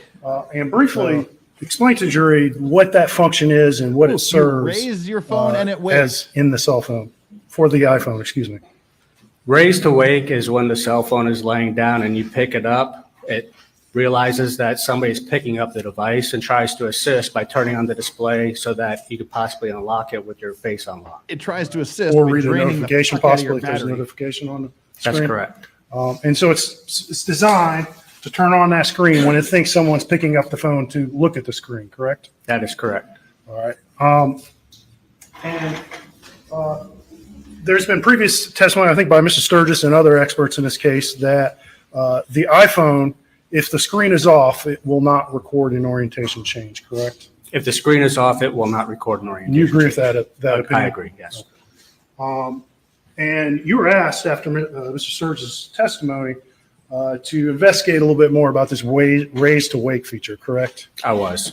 And specifically, as demonstrated with the jurors, the screen's going to turn on when the phone is picked up gently, correct? That is correct. Because the phone thinks it's being picked up to be looked at, Phone correct? thinks? What That is is it, correct. fucking You're data? asked to investigate with a test device whether that screen lights up every time a phone is picked up in a more violent fashion or quicker fashion, What? correct? Correct. When the phone is picked up more aggressively or moved more aggressively, the device will not turn on the screen. And that's Really? because I never noticed that. the way it raised I guess to I'm wake just gentle. feature is based off of what in the cell phone? What's telling it to wake up? The sensor? accelerometer primarily. Okay. And so the accelerometer is accelerometer. sensing motion, correct? Correct. And so if it senses a slight amount of motion, it's Why am I sensing that this guy has no idea what an accelerometer actually is? For some reason, I'm just getting the vibes that he doesn't know what an accelerometer is.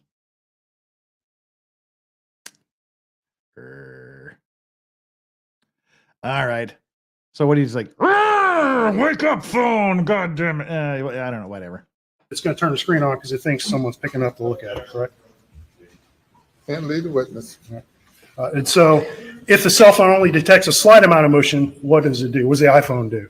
So if the iPhone registers a slight amount of motion, it thinks it's being picked up, so it will turn on the screen. But if it's being picked up more aggressively, it won't. And that's a battery protection feature.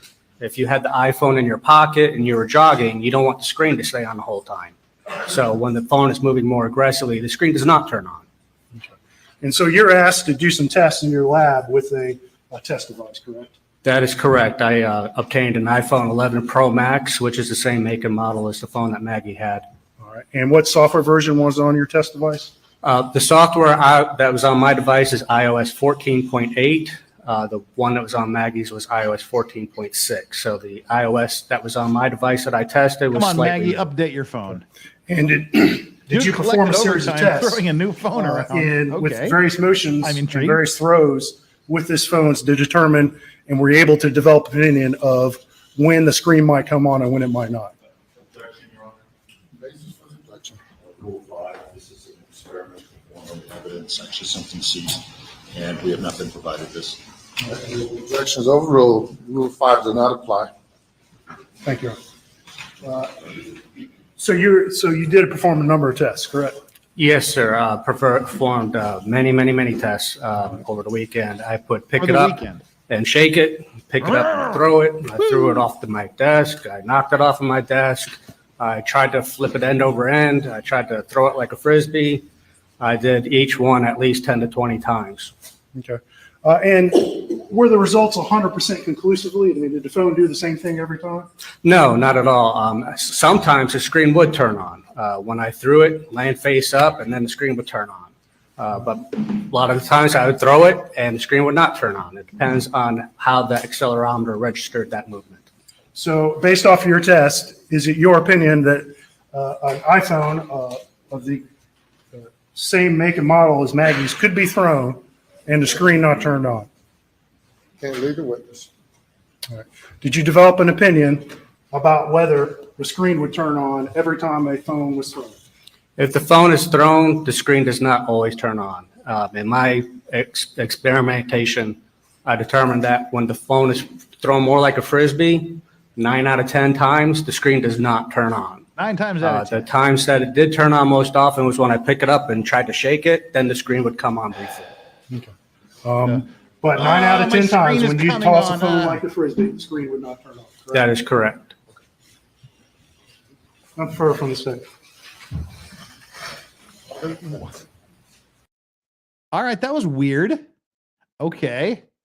So there's a cop that is somehow an expert in cell phone technology or cell phone operations. He now works for the Secret Service in cyber crimes. But he somehow has been hired as an expert to sit around and just bang his phone, flip it, toss it around, throw it. Dang, this is the first time since I made the switch from Apple to Samsung 4 years ago that I really want to get an iPhone now so I can just throw it around. I hate that raise to wake thing anyway. It just sucks the life out of the battery. All right, so that was weird and pointless. I don't even know why the hell he's on the stand. What was that supposed to tell us? I don't get it, but all right. Cross is going to say all the things you're thinking. Okay. I'm game. Let's go. Good afternoon. Good afternoon. Oh, hi, Guy. When you performed these experiments, did you record them in any way? I did not. You Oh. didn't video record doing any of this? I did not. Oh, so we don't get to check. Did you Oh. consider video recording any of these experiments? Actually, it never crossed my mind. What the You fuck? just did the Okay. We're off to the races with this guy, aren't we? He's the expert. He's doing all of these things, and we just have to take his word for it. This is how it was done. We've just got to believe that what he tells us, because as a person who's conducting something in a scientific manner, didn't bother to record it. Not only didn't bother to record it, the thought of recording this so we can see how exactly he went about these tests wasn't important or recorded at all. Holy crap, the first thing out of his mouth on Cross-X, and he's already a fuckwit. All right. You guys, you're going to give me a stroke here. experiments and then just sort of orally relay when you could have had a video to show us? That is correct. Wow. If you were going to throw a phone out from a moving vehicle, wouldn't you need to pick it up, to toss it? Certainly. And if I understand the previous testimony, when you pick it up, the screen comes on. When you pick it up gently. So if you pick it up to toss it out the window while you're driving, you got to pick it up. Is that correct? Correct. And if you pick it up aggressively, it will not. Explain aggressively. But not always. Not always. Sometimes will, sometimes won't. Correct. According to the experiments that you conducted since, when did you do these experiments? I started it Friday afternoon and into Saturday. So you did these experiments this last weekend. Correct. You did not record any data. I did not. You just played with the phone and are coming here to express your observations. That's correct. Okay. Do you have the phone that you used to do these experiments with you? Not with me.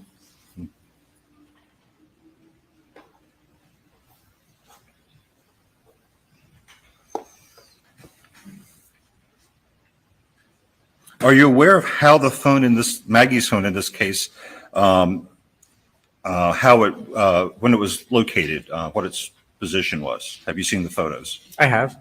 Or was it screen up? It was screen up. Okay. Would you agree then that it had to be thrown from a screen up position, because if it was screened down and you turned it over to throw it out, the screen would come on? Of course not. It can tumble through the air. So if the phone was screened down in the car and it ends up screen up over here, it has to turn over, right? At least one time. Yes, sir. And do you, I guess, disagree with the previous testimony and demonstration that when you take the phone and turn it over, the screen comes on? No, when you pick it up gently, the screen does come on. That wasn't really the question. The question is, when you turn it over, does the screen come on? Jeff Pearson again. Dude collected OT, throwing a new phone around. I want that job. And also, Jeff Pearson, cell phone guy, missed the fact that ambient light sensor is part of the wake on rise. He's not. This is what I guess we're getting to right here with turning it over from it being dark to flipping it over and it being light. That's probably what you're going to get at, right? We say pick it up. If you rotate it on that axis so that it's screen down to screen up, does the screen come on? If I pick it up gently and rotate it, the screen comes on. If I pick it up aggressively, it does not. And if it's facing you and rotates 90 degrees, does the screen come on? Only if you do it gently. Again, if you do it aggressively. How it will gently? not. Did you measure any of these forces? I did not. You just threw the phone around in your office? Absolutely. He just threw it around So in you his didn't office? record what you were doing, and you did not measure any data. It was outside. I did not. Because He's saying that the phone, oh my God, it was outside and you did this in your office? Great way to recreate the conditions. you were afraid that you would have to disclose that data if you recorded it? Of course not, no. Oh, good question. Do you normally do experiments and don't record any data or video, record anything? It never crossed my mind to record video. Do you believe that you would have to have disclosed that data if you had recorded it? Objection, Your Honor. Wow, what's the objection? Overruled. I believe so, yes. So the reason you didn't record data was that it would have to be produced, and then we could examine it and discover whether or not it was accurate. No, you sir. avoided that by not. The defense lawyer is correct. We do this all the time in my office when we're taking witness statements from ship collisions and accidents and things. You don't write anything down. Let us write it down. Then it becomes our work product. So people will make the statements and we'll go, okay, we'll just kind of write it down in a general form. If we need you to say something in writing, we'll prepare it based on the notes and have you sign it. Why? Because once they write something and sign it with their own hand, then that becomes disclosable or discoverable to the other party. So, I mean, that's just standard. When you do things, don't write it down. Just tell me about it and we'll write it down in our notes, which aren't disclosable. So don't be an idiot, Mr. Idiot. Recording anything, correct? No, sir. That's not correct. Why didn't you record any data? It did not cross my mind to video record my experiments. I just did the experiments to determine whether or not And the screen would you turn didn't on. occur to you to measure how fast you were moving the phone, maybe to even find out what is that threshold you claim where the phone goes from turning on to not turning on? Exactly when does that happen? You have no idea, do you? No, sir. It would take me much longer to do All these right. experiments to determine the exact taking much speed longer. and force. So you don't think it required was to worth turn the display time? on versus not. Did you discover any, or did you attempt to locate any documentation regarding the raise to wake feature on the iPhone? I did. I tried extensively. I reached out to several different forensic surface focus groups that I'm a part of, and we were not able to find any white papers on the subject. So you were unable to find any actual data on it, so you resorted to throwing your phone around alone? Was anyone with you when you did this? No, sir. I was alone in my Oh. office. All right. I'm So not you're gonna alone pause in your this office, anymore. I could pause throwing the after phone every around, sentence. taking no measurements, recording nothing over the weekend, and then you come in here and testify as an expert as to what the phone will do, That's correct. and testify that it's different than what we've seen it do right here in this courtroom. That's correct. Have you ever done this, anything like this before? You'd mentioned testifying 6 times before. Was this your expert testimony in any other case?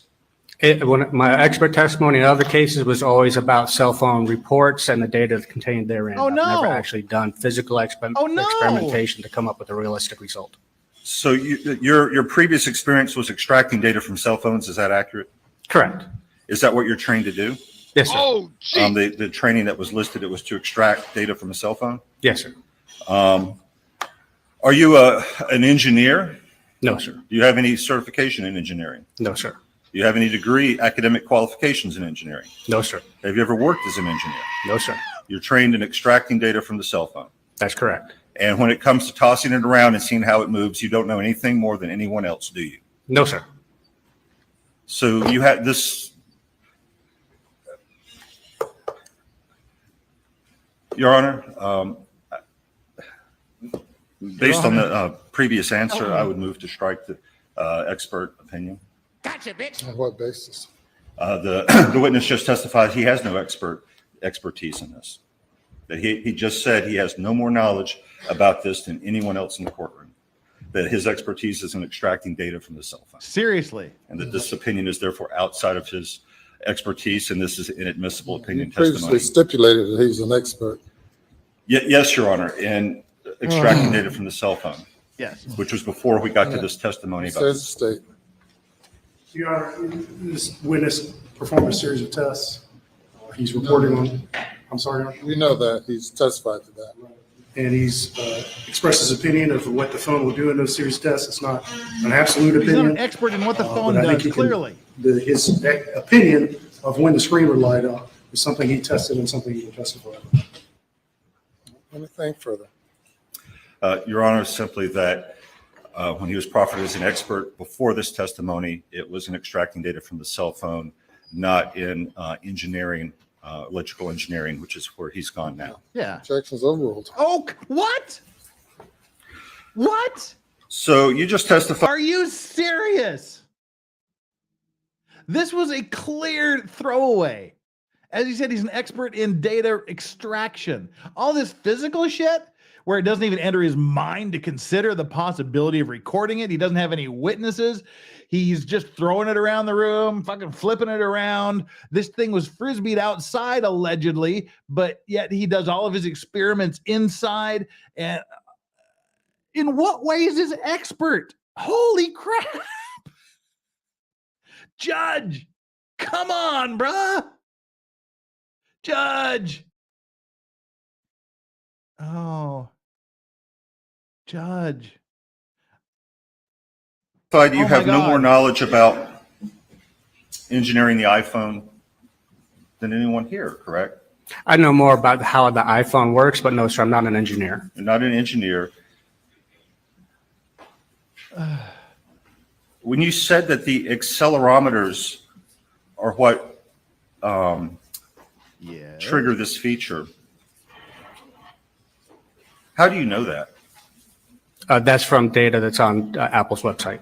So you found something on Raise the Wake that says that the accelerometers are what trigger this feature? No, sir, that's the only thing that is capable of detecting motion on the phone besides GPS. He got his information from Apple's And you have homepage. no idea how much motion is required because you didn't measure, correct? No, sir, I don't know the threshold.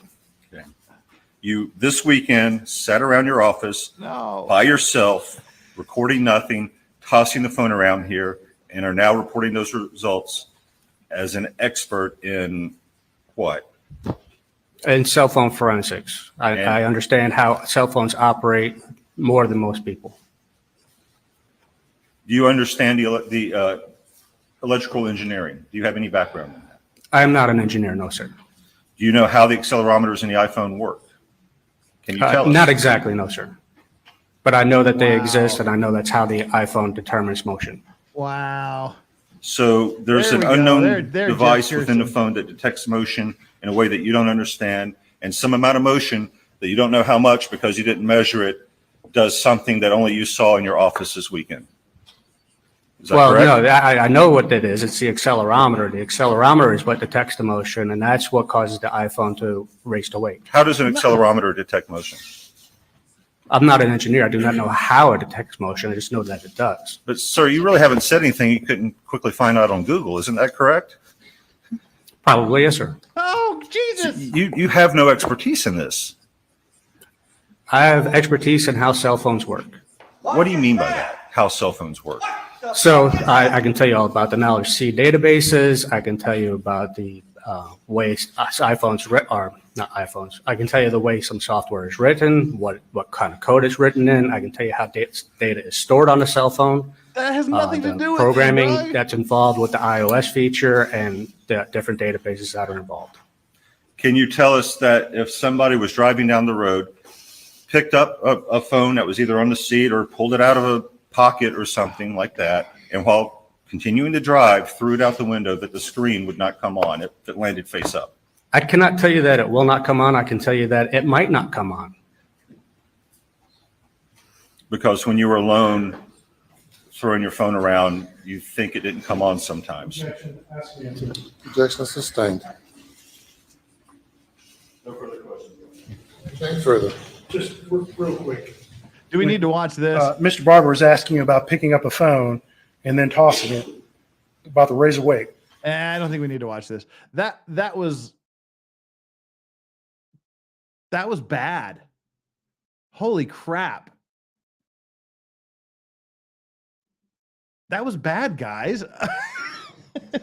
So I didn't plan on watching that, but you were all telling me I had to watch that. Wow. Wow. That was really bad. You need to watch it where they denied their sir rebuttal. Ah, crap. I've already closed it. But hang on. See, unlike Nick Rekieta, I don't have an I Gotta Take a Piss song. So let's just continue with this guy here I'll be back in just a second. What Mr. Surgis demonstrated jury was a gentle pickup, correct? That is correct. You test a more violent pickup or a more aggressive pickup and then moving to a throwing motion, correct? Yes, sir. I just picked it up and threw it. All right. And based off of what you tested and you observed, the screen does not come on most of the time? When you throw it like a Frisbee, it's most of the time. When you throw it end over end, it's more than half the time it will not come on. All right. And Mr. Barber asked you several times whether you knew more than anybody else about these cell phones, correct? Correct. And in particular, in this instance, you do know more than most people because you performed a series of tests, correct? Objection sustained. You performed multiple tests over the weekend, correct? That's correct. Objection sustained. What did you do this weekend?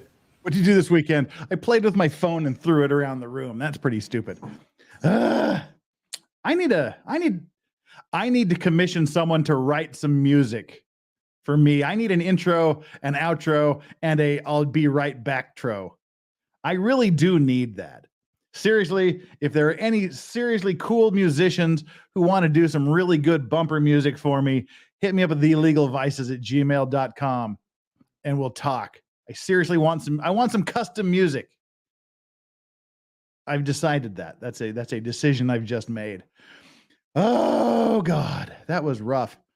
Is it dang church? Dana Church. I was like, dang church. Dana Church says, why would the cartel want him in prison, broke by killing his family rather than kill him? Cash cow is gone. Exactly. That's the.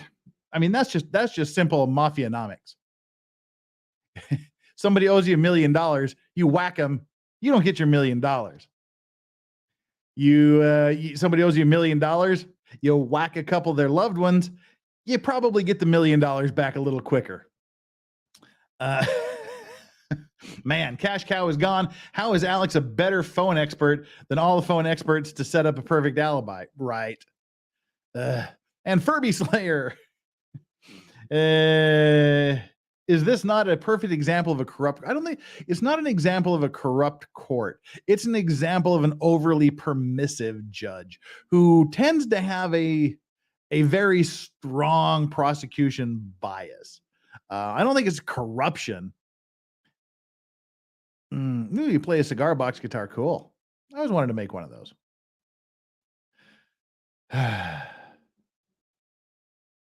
Dang. Fiery Red Podcast. I will try Legal Vices. What are your musician-y type? Huh. Stephen Crater. Hey, welcome, Stephen Crater. What's up? Stephen Crater says, watch 43809 for a motion about that expert. Let me write that down. I'll go back and watch that later. Wait, where'd it go? 43809. 43809. Groovy. Thank you so much for that, Stephen Crater. Well, all right. Wow, that was bad. I mean, that was like really bad. Oh my God, why'd you do that to me, chat? That was rough. That was That was rough. All right, we've got 438 of you here and 433 likes. Please make sure you hit that like button, and let's see how we're doing. We've got to end the Alec Murdaugh poll here. Who is the murderer? 12% of you said Alec Murdaugh. 25% of you said a cartel. And 44% of you said this trial is murdering me. And 19% of you said, shut up, I hit the like and subscribe. All right. That's the end of that poll. And the subscribe button, where are we at here? Currently, holy crap, I need 76 more subscribers to get to 35,000. Friday is the 35,000 subscriber Fuck It Friday. We're not 2 hours into it yet. The F It Friday stream. So we're celebrating 35,000 subscribers. So we need to get to that 35,000 by Friday. Otherwise, I'll just be shamed and embarrassed. So there we go. I hit the like, hit the subscribe. Done. All right. Now what we're going to do is we're going to seriously shift gears here. This is something that Aussie Overlord and I started doing, I guess it would be this morning, your time. It'd be Tuesday morning, U.S. time, and wherever else you are, build off that. Tuesday morning, the direct testimony, the opening statement started in a brand new trial. This is the trial of Zachariah Alexander. I'm sorry. It's Wisconsin again. There's something weird in the Wisconsin water. If you go back a few days, I believe it was on Saturday or Sunday, Aussie Overlord and I did a stream here on my channel setting out the background of this case, looking at some of the information in it. But in a nutshell, what happened was Zachariah Anderson has a longtime girlfriend. They've got 3 kids together. They decide to break up, allegedly. We don't know much about the relationship yet. They allegedly break up. She finds another dude. Guy was a playa. He had lots of extra girlfriends. The ex-girlfriend, she apparently saw other dudes. And the new boyfriend, he apparently saw some other chicks. So I don't know if it was an open thing or if they just hadn't been settled in yet. The defense says that it wasn't a serious monogamous thing at that point. But anyway, the state's theory is that Zachariah Anderson was jealous of his ex-girlfriend, new boyfriend. So he stalked the boyfriend. He put burner phones in places in her car to use as a GPS locator to track her on the burner phones. He allegedly put listening devices around the house and in the car. And at one point they said that he even took his 12-year-old daughter to go spy in their window. And the 12-year-old daughter reportedly saw her mom and some guy that she'd never met, kind of spooning on the bed or on the sofa or something. And he became so jealous that he murdered the new boyfriend, his ex-girlfriend's new boyfriend. But there's not a lot of evidence. There's no body, no murder weapon. Again, no clothes. It's very Alec Murdaugh-y. No blood on the dude, no DNA anywhere, just blood all over during the opening statement of the prosecution. They literally said there's a clean space where a throw rug is missing. And every other livable space in that room was covered with blood. Including the ceilings, floors, whatnot. But they found no blood on the guy, no DNA anywhere on him, his vehicle. But the prosecution said he'd purchased bleach, rubber gloves, rope, garbage bags, and some other stuff. And he was Googling on his phone what time does the earliest store open? So basically the prosecution is insinuating that he's Googling which stores open first so he can go there, buy all these cleaning supplies, clean up the body and hide everything and then dispose of it somewhere. So that's the facts, the basic facts. Ex-boyfriend goes out, is jealous, super controlling, stalking. He goes out and takes out the new boyfriend and hides the body, hides the murder weapon, cleans everything up immaculately. And then they brought him to trial. But this is a retrial. there was a mistrial. For those of you that are all big, conspiracy theorists or reality people, depending how you look at it, that the prosecution is up to no good, and the prosecution does some shady shit in certain cases. Well, this is a mistrial because in the first trial that happened about a year ago, March of last year, so it's been exactly a year. The trial that happened in March of last year, the prosecution gave their opening statement, the defense gave their opening statement, and immediately it was declared a mistrial right after opening statements because it came to light that the district attorney, and the district attorney himself is prosecuting this case, which we had Natalie Wisco on the stream last night. She was one of Kyle Rittenhouse's lawyers. She came on the panel and told a little bit about the court, the judge, and what happens there in Wisconsin. But apparently it's not that unusual for the district attorney himself to try cases. Like in places like Utah and things, the district attorneys don't usually try the cases. They assign it out. But as she said, he tends to assign the cases he knows he can win. That's why he didn't do Rittenhouse. He sent it to Binger and the other lesser minions, so he didn't have to take the blowback for it, apparently. But I know I'm putting some words in her mouth there, but that was the insinuation, as I understood it. But the reason there was a mistrial was because the district attorney, this guy named Gravely, he did not disclose information to the defense that he should have disclosed to them. He essentially hid evidence from the defense and deprived them of their right to examine that and go after it. So the judge immediately declared a mistrial in the first hearings because the prosecutor, the district attorney, didn't turn over important information to the defense. And the judge in this case is Judge Bruce Schroeder, who was the judge for the Kyle Rittenhouse case. So we're back in Kyle Rittenhouse, Judge Schroeder's courtroom with this case on a retrial. And I just want to quickly go through the defense's opening statement because that's where the drama happened. The prosecution laid out this case of, he's jealous. He's a good father. He loves his children. He was supposed to go camping. He was supposed to take them to the baseball games. And that was a big, long way of saying he didn't just run away because there's no body. The prosecution has to explain why there's no body and how he did it. So good night, Steph. And he has to explain all of this. But in doing, he wove this weird kind of disjointed web of how things happened, which basically just boiled down to he was jealous, so he tracked him around, and then she got him murdered. He murdered the dude, and then somehow, some way, somewhere disposed of the body. The drama happens on the cross-examination. So I actually need to bring up the trial. Somehow it seems to have not been brought up. So let me do this law and crime here. And we're doing this. Ozzy Overlord and I'm taking the morning session, and he's doing the afternoon session. And there is, again, as I mentioned at the beginning, there is no morning session on Wednesday. So you don't have to look for me. Ozzy Overlord will put up a link to the Wednesday afternoon session when he's good and darn ready to do it. And then we'll start on Thursday morning with the morning session back on my channel, and then go to Ozzy at lunchtime. Let's see. Live stream, the obsessed ex-boyfriend trial. That's what they're calling it. The obsessed ex-boyfriend murder trial. Wisconsin v. ZACHARIAH Anderson. Mr. Anderson.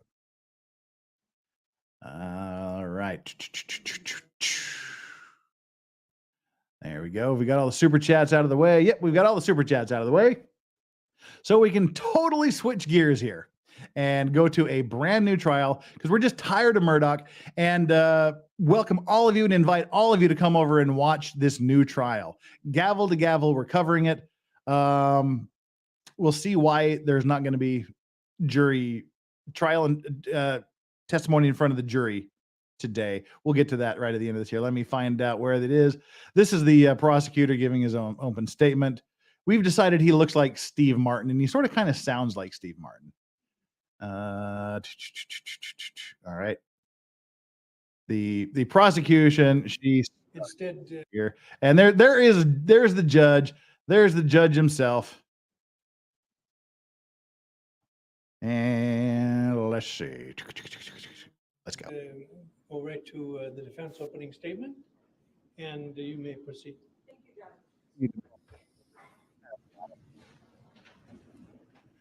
So this is the defense opening statement in the Wisconsin versus Zachariah Anderson. And she's going to lay out very succinctly, very directly, and very aggressively with what happened and why the prosecution has problems. What are the problems with the prosecution's case?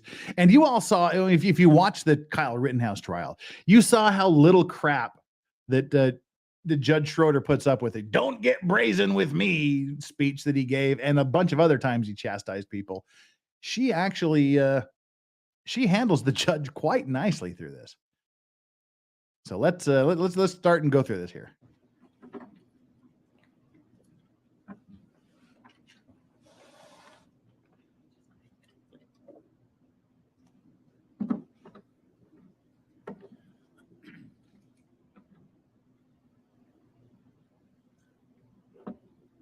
Don't have as loud of a voice as the state, so have to use the mic.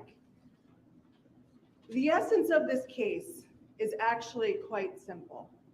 The state just walked you through for quite some time about the evidence and how it thinks it's going to come through during this trial. But at the end of the day, law enforcement nor the state have no idea what happened to Mr. Gutierrez's body. They don't know when exactly anything happened in Mr. Gutierrez's apartment. They have no idea where any alleged remains of Mr. Gutierrez's body is. They have none of that. There are no witnesses that saw my client, Mr. Zachariah Anderson, at 3709 15th Avenue in Kenosha on May 17th, 2020. They have absolutely no witnesses that say, hey, we saw Mr. Anderson and he had bloody clothes or he was acting suspicious. They have none of that because none of that evidence exists.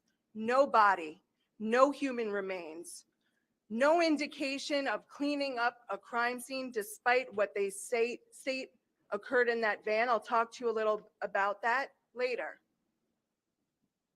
They don't have any of that. By Fiery Red Podcast. They decided to build a script, and the evidence will show you this. They decided to build a script and tell a story and make Mr. Anderson the main character, despite the fact that they didn't have any of this evidence.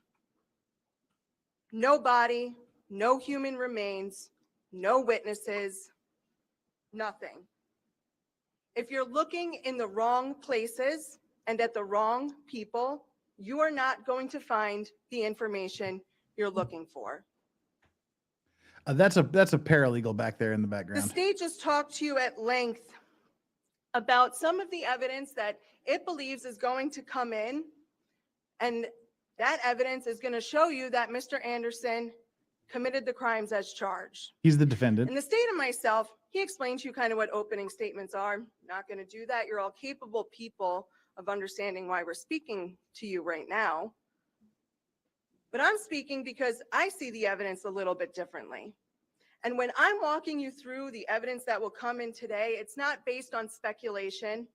It's not based on some theories that are in my head where there's no evidence to back that up. I'm going to walk you through the actual evidence that will come through during this trial. But let's start with what the state kind of walked you through, that this really all stems because Mr. Anderson is a crazy, jealous, obsessive ex. The evidence during this trial will debunk that theory. And in addition to that issue, motive is not an element of the crime. In order to be threatened by a serious relationship has to exist. The state talked about how things were getting heavy between Mr. Gutierrez. There are no subtitles for this. That they were meeting each other's kids, that there was talk about that. What the state didn't inform you was that Mr. Gutierrez was actively dating and seeing several other women. Okay, so he's a He was player. not Wouldn't in be any jealous of her. means exclusive with Miss Beecham. He had in fact told some of his closest friends that he was intending on breaking up with Miss Beecham. Miss Beecham had never met a single one of Mr. Gutierrez's friends.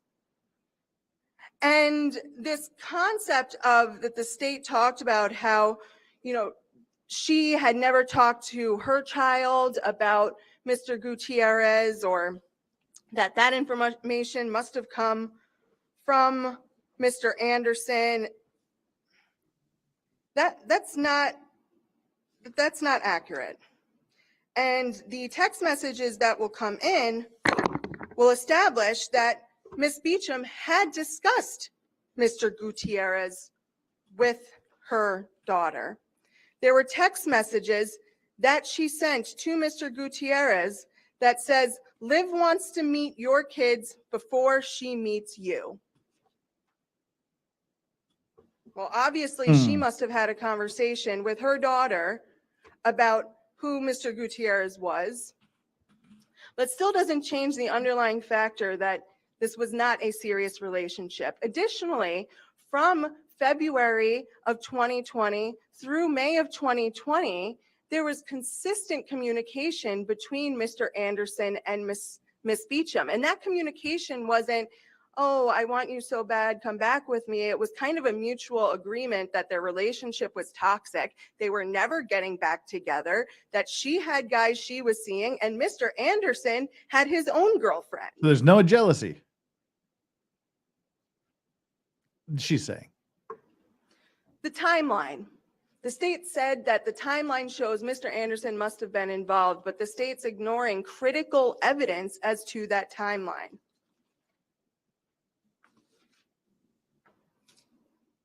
The state admitted May 17th, 2020, Mr. Anderson had his kids, his 3 children. They were at his home in Mequon, Wisconsin. That later in that afternoon, around 5 to 6, Miss Beecham picks them up.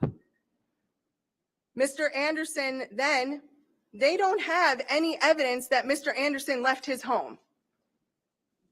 They claim that this is the time where he traveled down to Kenosha, but you'll hear from law enforcement officers that they got surveillance video from multiple places, not only in the Mequon, Ozaukee County area that Mr. Anderson would have had to pass to get to Mr. Gutierrez's apartment, but they also got surveillance from gas stations, schools, the transit authority, from the buses, from neighbors' ring cameras, from the area in Kenosha that Mr. Anderson would have had to have passed if he was driving. And you'll hear from law enforcement that they don't observe Mr. Anderson's vehicle. Yep. So the state has absolutely, there will be no evidence there during this trial that will be presented to you that shows that on May 17th, 2020, when Sadie Beecham is at Mr. Anderson's home, she sees him there. He then texts someone at 11:19 p.m., and you'll hear from law enforcement officers that his phone pings at his home at 11:19 p.m. It's Nothing apparently a port wine shows stain, he ever left home who cares? that night. People falling asleep around 7 to 8 p.m. as adults who have children and have been with them all day, that's not unreasonable. So the next morning, he wakes up, he goes to Walmart. She started out in You'll hear DC. evidence that Mr. Anderson's a contractor. He was going to a home up in Cedar Grove area that he was working on. He was doing lath removal and other serious removal jobs. It was basically a complete reconstruction of the property. And so if he went to Walmart and parked far away, you'll hear evidence that he likely had tools in his van. And in addition to that, he then goes to his job site for 3 hours. And the state's saying that after that, they don't know where he goes. No idea. The evidence will establish that after he was at the house in Cedar Grove for 3 hours. He went to Menominee Falls to pick up his taxes. That's a nice there you go. fact that So that's the interesting. state didn't talk about that will We come don't know in. where he went. And they're like, well, he went to get his taxes And and what's we'll prove it. interesting about the fact that Mr. Anderson had gone and picked up his taxes in Menominee Falls right after working at his job site in the morning is that that evidence wasn't readily given to the defense. That you'll hear that this evidence, this receipt that stated 5/18/2020 from the tax accountant services was a piece of paper that was located in Mr. Anderson's van. And that law enforcement, when they executed the search on Mr. Anderson's property, they took all the papers and put them in a pile and labeled them miscellaneous papers. And they took one picture of all of those papers and put that into discovery, and that picture's blurry. You'll see that picture. It wasn't until the defense asked to see that documentation that we saw this receipt that proved that Mr. Anderson wasn't for hours getting rid of a body, but was going to pick up his taxes in Menominee Falls. And you'll hear from the accountants that he was there. You'll also hear from them that they had video surveillance, that law enforcement, had they gone and talked to these people, would have been able to get that surveillance video to see what Mr. Anderson was wearing, the fact that he didn't have any blood on his clothes. And then after he picks up his taxes, he goes back home and spends the night with his girlfriend, Christine Remsburg. Yeah, she did say The miscellaneous. next morning, they wake up. It's a normal day. But it's not normal for Mr. Anderson because two random people show up on his property This is interesting. demanding that they speak with a person named ZACHARIAH Anderson. And Mr. Anderson knows that he doesn't know these people. They don't know what he looks like. So he says, hey, I'm his brother. He's not here right now. What do you want? And they say, as the state noted, we're looking for our missing friend from Kenosha. And these people are snooping around his property, acting suspicious. And so what does Mr. Anderson do? He calls 911 himself and says, hey, there's these two random people that are on my property demanding to speak with me. I told them that I'm my brother because I'm a little concerned about why they're here, and they're demanding questions about their missing friend from Kenosha. The man who the state's alleging had something to do with the disappearance of Mr. Gutierrez is calling 911 and saying they're saying that I had something to do with this missing guy from Kenosha. Law enforcement responds to the home, but it's not to respond to Mr. Anderson's concerns. They're there to arrest Mr. Anderson and to execute a search warrant on his property. He's taken into custody. They take pictures of what he's wearing: white t-shirt, blue jeans. They send some of those, say, oh, there appear to be a stain on this shirt. Let's swab it and send it to the crime lab. Not blood. No DNA of Mr. Gutierrez. Oh, the jeans, looks like there's another red dot. Let's swab it and send it to the crime lab. No blood, no DNA linking back to Rosalía Gutierrez. They took pictures. You'll see these. No of blood. Mr. Anderson's no hands, DNA. feet, arms, not a single scratch, not a single bruise, nothing.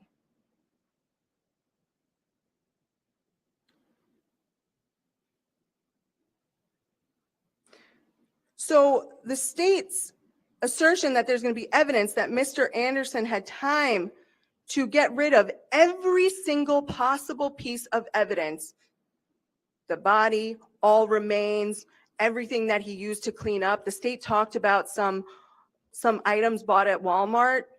They were 13-gallon trash bags and 2 things of Clorox wipes. Don't think that's enough to meticulously clean up a crime scene.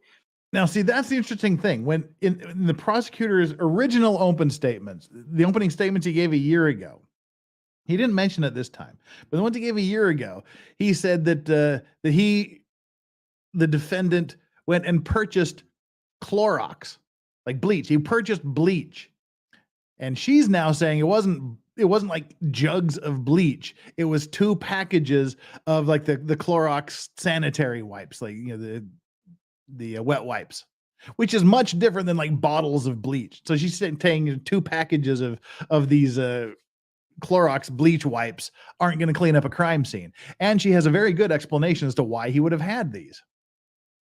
Nor is there any evidence that that is. Additionally, as you'll hear, this was during the height of COVID.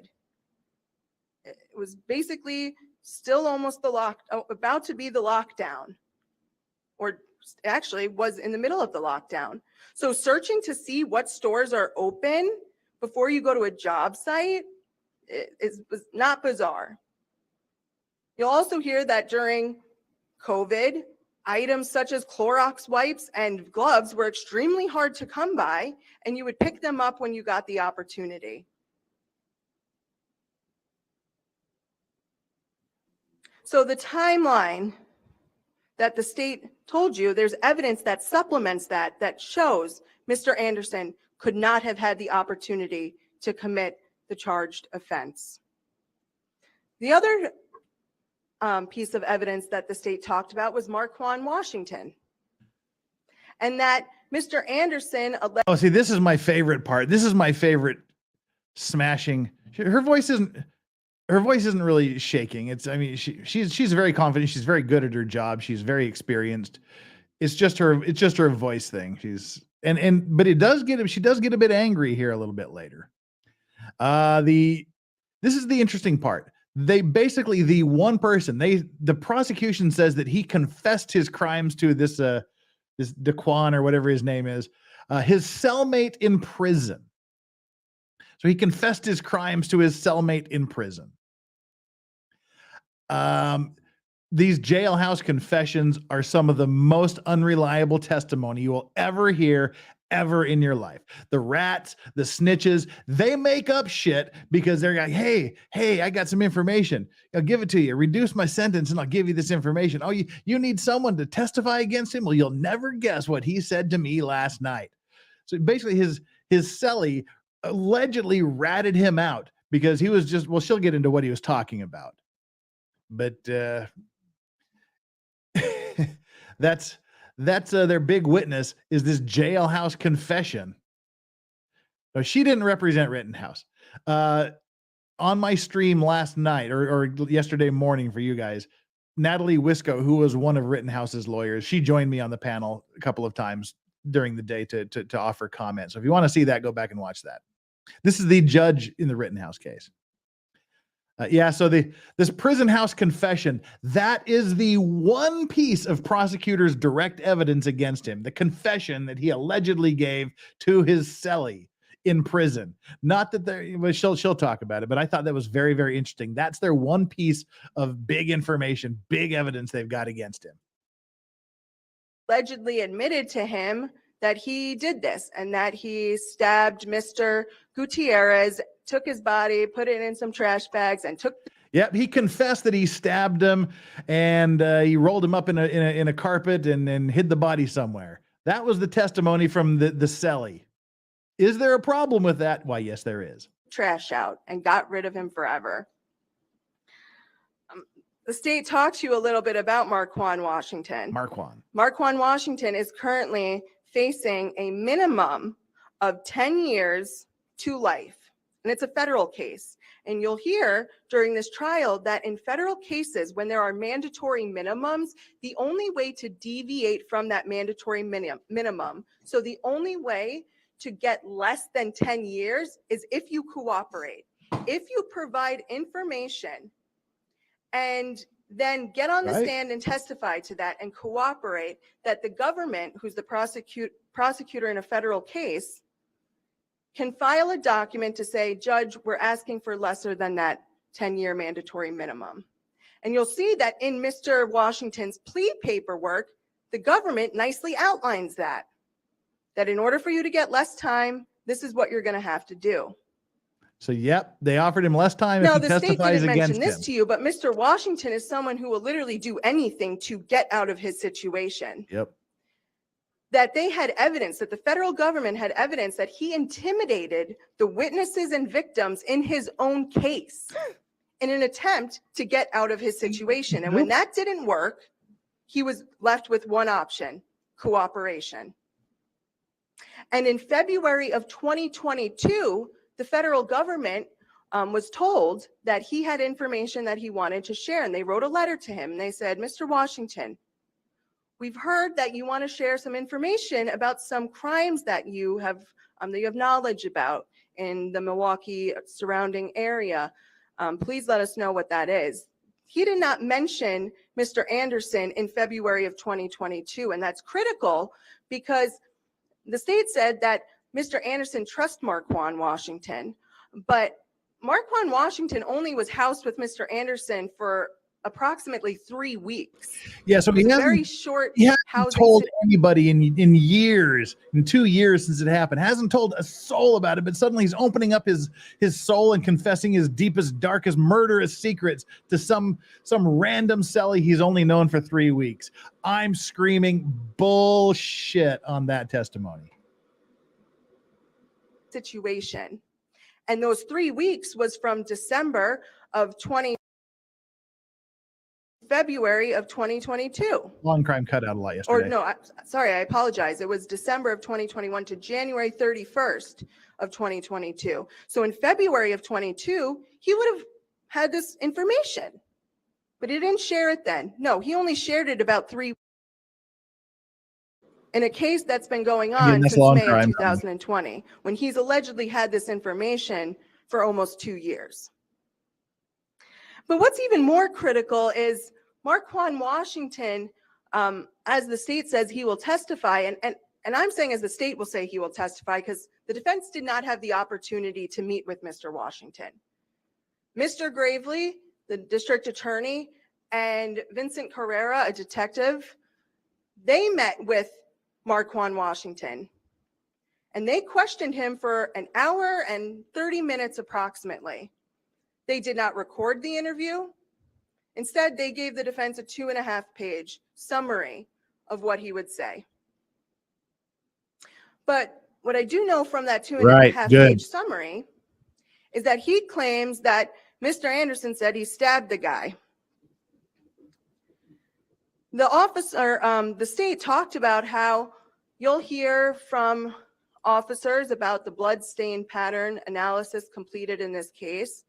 That officer will tell you that he believed that the stain patterns that were seen in Mr. Gutierrez's apartment were consistent with blunt force trauma.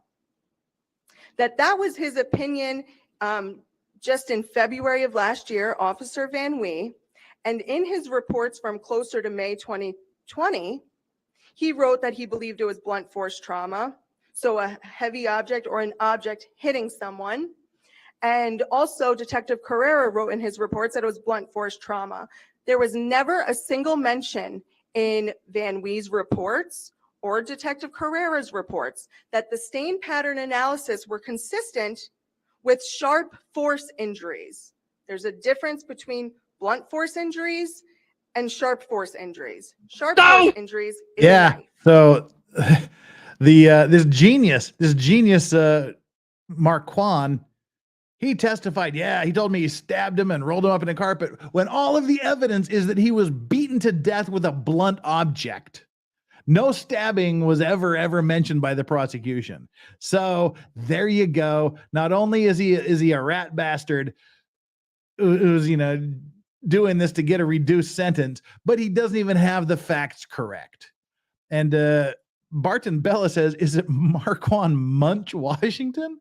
That guy is facing federal drug trafficking conspiracies. It could be because his name is Marquand Washington and he's in federal custody. So could be him, but he doesn't even get the manner of death right in his jailhouse confession. He's going to get shredded on the stand. No mention of that. In fact, you'll hear that Mr. Gutierrez was an avid baseball fan, loved baseball. Not only did he love baseball, but he loved to play baseball with his kids. And he was a coach for minor leagues. And so he had baseballs in his apartment and in his truck. He had gloves in his apartment and in his truck. You know what wasn't recovered? in the crime scene or in a truck? Not a single baseball bat. Not a single one. But the state told you that they had a shard of, the state said it themselves, what could have come off of a baseball bat with blood on it. Yeah, there was bloody chunks of wood found on the the evidence sofa. will contradict itself. It can't be the stabbing and it can't be the baseball bat.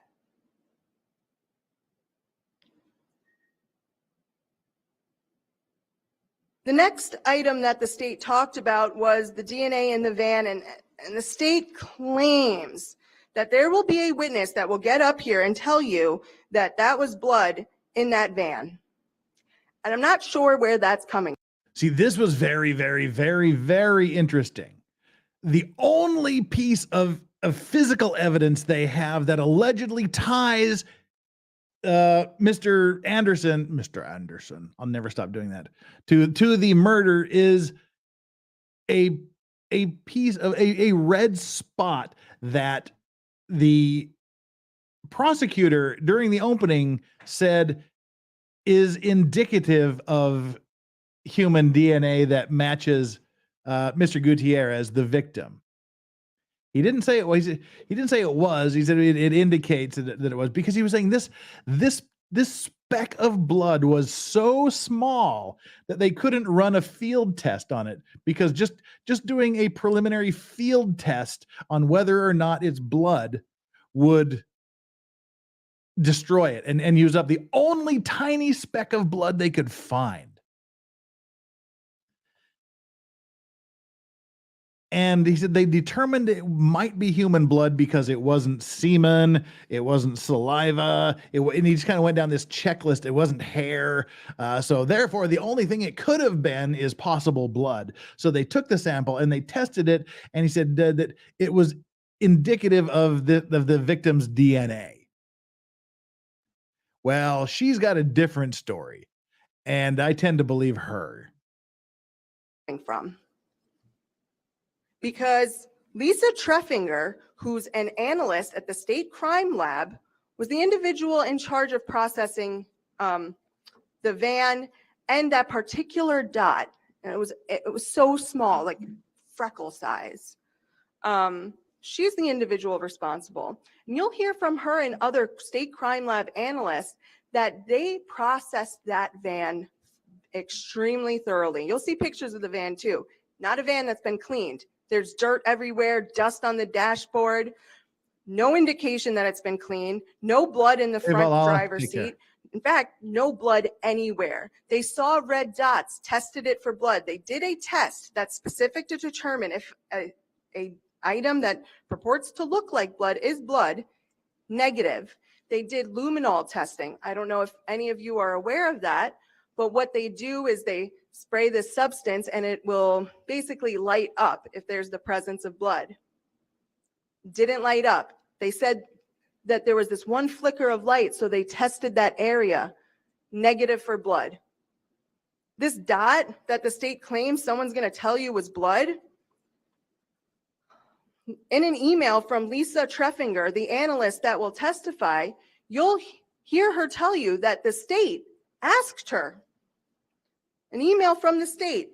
I just wanted to confirm that the sample that was sourced to Rosalio from the van was blood, right? See, yeah, that right there. It's the people saying, hey, and you know, if she would have said yes, they would have put it in. But you know, this is the state saying, I want you to confirm that that red spot was blood, right? So if she says yes, okay, see, she confirmed it, but they couldn't even get that out of her. Confirm that the sample. Oh yeah, why are you doing that? Because I wanted to go backwards? Is that why you're doing that? Don't do this to me. Yep, make me all right, here we go. Let's redo it. We are at the 256:46 mark. There was this one flicker of light, so they tested that area, negative for blood. This dot that the state claims someone's going to tell you was blood, in an email from Lisa Treffinger, the analyst that will testify, right? hear her tell you that the state asked her, an email from the state, I just wanted to confirm that the sample that was sourced to Rosalio from the van was blood, right? This was analyst Treffinger's response, and she'll testify to this. We could not confirm it was blood. Her own words, not Forget mine. whose blood it is. They couldn't even confirm it was blood. And the state is saying this is his blood. And this is DNA DNA in the his victim's. van, though. Yeah. How do you explain that? The DNA. state claims that the explanation of how Mr. Gutierrez's blood got in the van was because Mr. Anderson must have killed him. But the evidence will tell you that there's a far more logical explanation for how that occurred. The state talked to you about the evidence that might come in about an incident that happened on April 24th, 2020, where Mr. Anderson had gone into Mr. Gutierrez's vehicle, had taken something out. This was talked about between Ms. Beecham and Mr. Gutierrez at length. Ms. Beecham told Mr. Gutierrez on April 25th about what had happened, how Mr. Anderson had gone in his car.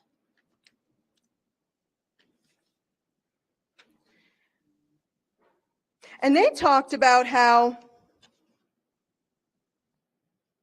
maybe something should be done about that. There was conversations between them about how maybe Mr. Anderson should get a taste of his own medicine. Later that night at 11:10 p.m. on April 25th, 2020, Ms. Beecham received a text from Mr. Gutierrez that said, "What's his fucking address?" So he broke into the dead guy's car once or something along those lines. And now the new boyfriend's like, well, we need to give him a taste of his own medicine. So he calls his new girlfriend and says, what's your old boyfriend's fucking address? What is it? So they can go to him. Sadie responded, well, I guess if he has your info, you should have his. So she gives him the address. The ex-girlfriend gives the new boyfriend the address of the ex-boyfriend. Mr. Gutierrez sends her a text with Mr. Anderson's address. This is on the 25th. And then on the 26th, he sends her a text that says, for the record, only if you say it's okay. He also sent, and then Ms. Beecham sends him a text, he's gonna find out. This all happens on the 26th of April. So they're gonna do something to his car. Mr. Gutierrez is apprised of the fact that Mr. Anderson went into his vehicle. Sadie and Mr. Gutierrez talk about how something should be done similar to Mr. Anderson. And then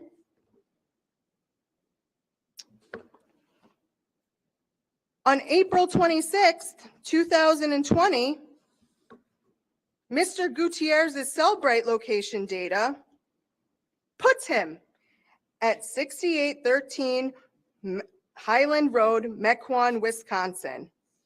He's so there. The deceased guy was Mr. at Gutierrez, after talking about the how defendant's something location similar where should his be done car to was. Mr. Anderson, that something similar being going into a vehicle, is at Mr. Anderson's house. His location puts him there. Well, that explains DNA. And then right after he's there, he has a video FaceTime with Miss Beecham for 2.5 hours. And that conversation occurs at 3:11 a.m. in the morning. 3 a.m. here at dawn.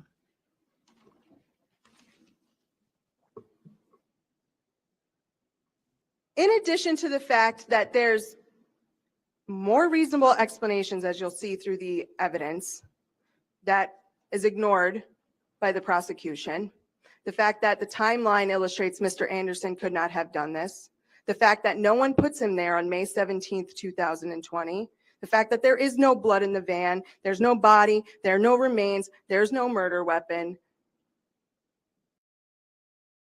Yeah. Why is that buffering?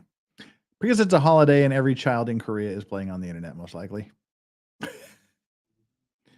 Well, that's buffering. If you don't have any super chats to get through here, but we are just about to get to the oldie drama. Give us about 10 more minutes and we get to the big drama that happened in the courtroom that day. The evidence that is ignored by the prosecution, the fact that the timeline illustrates Mr. Anderson could not have done this, the fact that no one puts him there on May 17th, 2020, the fact that there is no blood in the van, there's no body, there are no remains, there's no murder weapon. They still are going with the fact that Mr. Anderson committed this crime. That's because, remember, that's who they chose as their main character.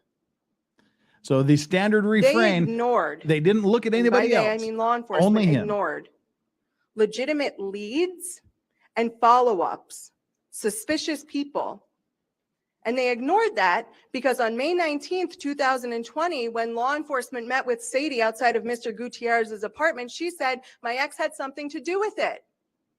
And they said, great, let's run with it. We're going to try to build a case around him, even if we don't have a body. We have no explanation of what happened to him. We have no explanation of where Mr. Anderson would have put a body. We're going to run with him. So what did they ignore? They ignored Miss Beecham. Miss Beecham, as the state noted, went to Mr. Gutierrez's residence at around 11 a.m. on Monday, May 19th, 2020. She had only been dating this guy for a couple months. This guy was dating other people. They only saw each other every other weekend, some weekends. It wasn't a hot and heavy relationship like the state wants it to purport. The evidence isn't going to show that. So she's only been dating this guy for a couple months, a guy she met off of Facebook dating, and decides, you know what, I haven't heard from him. I'm going to go to his house in the middle of the day when he would be working to see what's up. Sure, there could be innocent explanations to that, but you'll also hear evidence. Mm-hmm. Yes, Frosted Sleep, the body has never been found. Had constantly been texting with her best friend, Rebecca Jekyll, about how she thinks Zach's tracking her, but can't prove anything. She says that. She says that to Rebecca Jekyll. This was this morning. And she's complaining about it. And this is all on 5/14/2020. She's complaining about it. Text messages between her and her best friend, Rebecca Jekyll. And on May 14th, 2020, Rebecca Jekyll randomly texts Sadie Beecham and says, in this discussion string where they're discussing how she, is so irritated with Mr. Anderson, Miss Jekyll sends a random out-of-place text that says, phone call has been placed. All I was told is it will begin and you will not know when. This is where we start to get in trouble. This little bit here. This is where we start to get in trouble. Where she's talking about the texts from the ex-girlfriend got from people. This is kind of the beginning of the problems. Oh, and of course, because I decided to go backwards, it's time to do this here. Boop. May 14th, 2000. So she gets this text that talks about, it'll happen sometime. I don't know when it's going to happen. I don't know what it's going to do. But let's follow through. But pay attention to this because this starts a major firestorm. 2020, Rebecca Jekyll randomly texts Sadie Beecham and says, in this discussion string where they're discussing how she, is so irritated with Mr. Anderson, Miss Jekyll sends a random out-of-place text that says, phone call has been placed. All I was told is it will begin and you will not know when, where, or how. Call me in 1 week. And what's 1 week later? When she's at Mr. Gutierrez's apartment. So Now this, okay, that was it. That touched off this firestorm that is still going at this point in time. So she was saying that the ex-girlfriend got this text from another friend that said, we don't know when it's going to happen. It'll happen sometime soon. You'll get a call, whatever. And then, a week later, you'll get a call in a week. And then a week later, she was there and she found the body.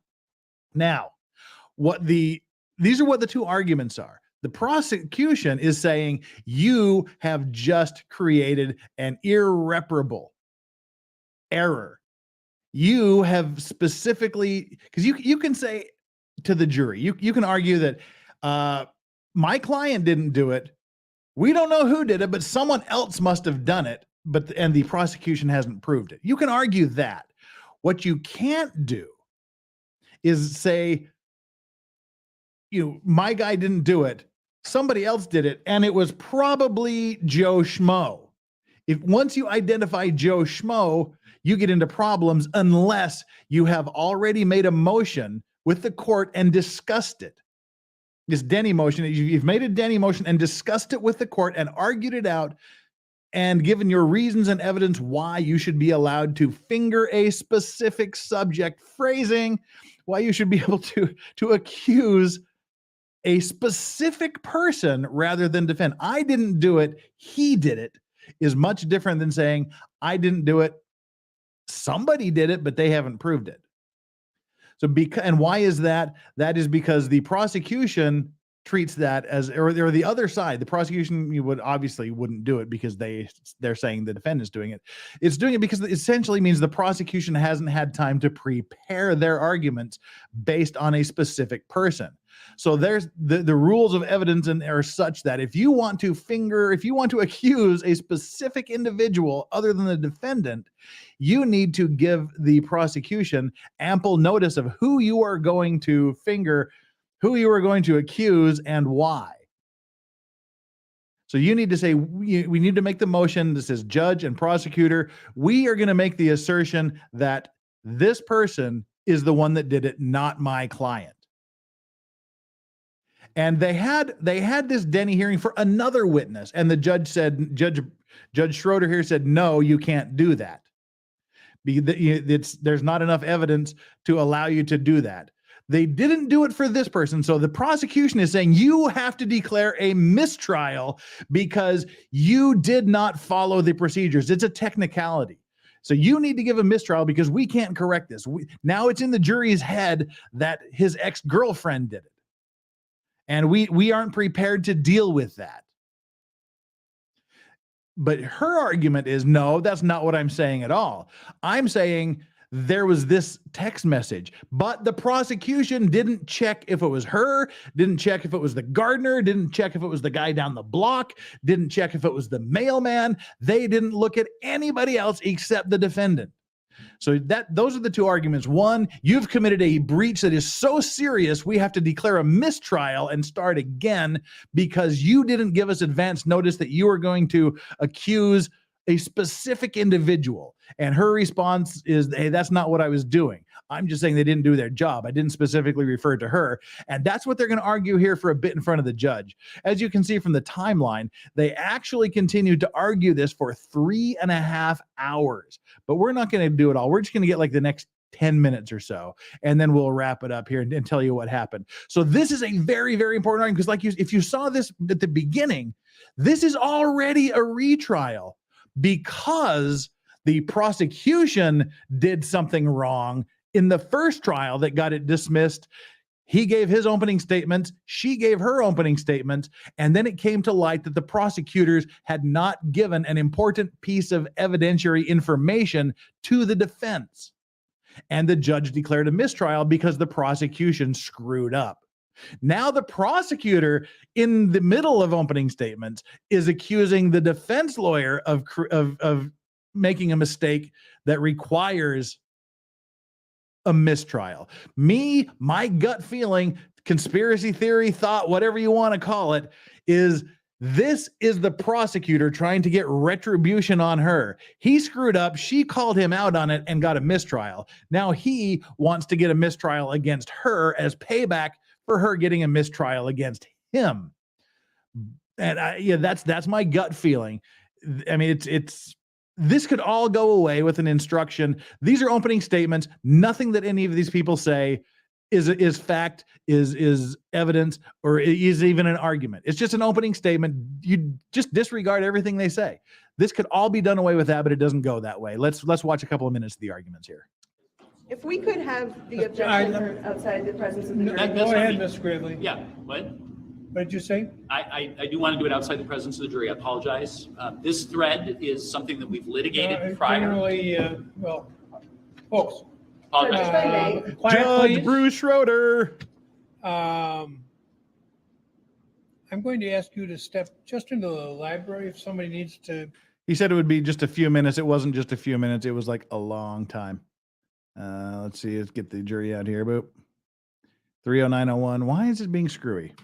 30901 is the timestamp. What? What did you say? I do want to do it outside the presence of the jury. I apologize. This thread. Are we really just gonna have to watch this?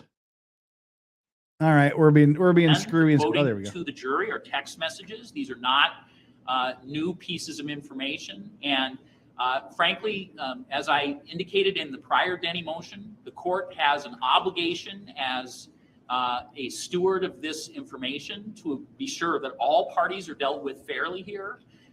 We are required to be able to be provided notice if individuals are out there in that situation and be able to defend those individuals. And the court is required to rule on this beforehand.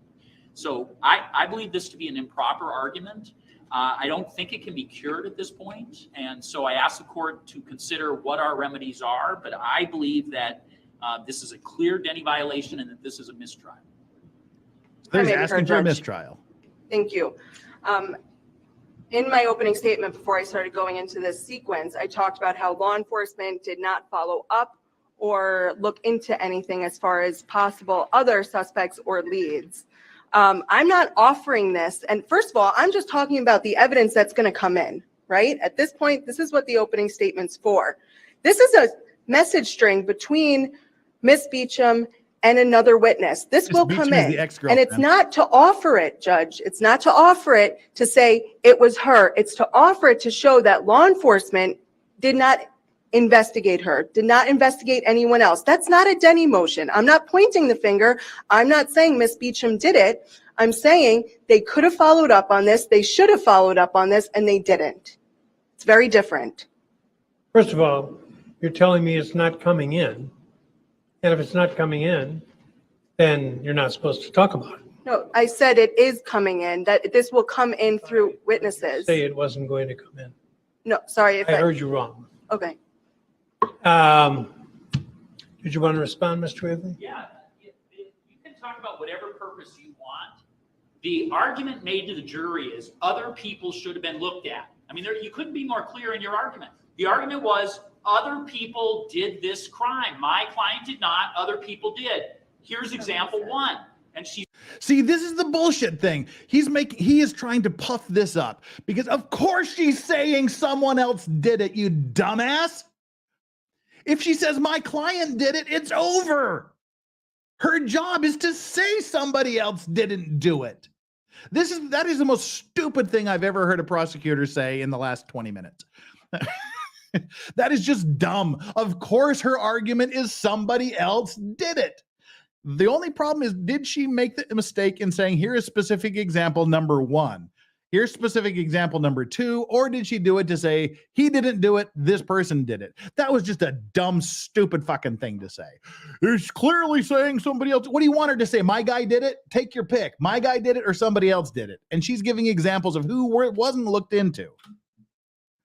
She's now laid out specific electronic evidence that she wants the jury to be presented. So not only is she making an accusation, the substance of this accusation is that Sadie Beecham and a friend of hers have conspired to find a third party who will kill this person. That's the allegation that's been just made.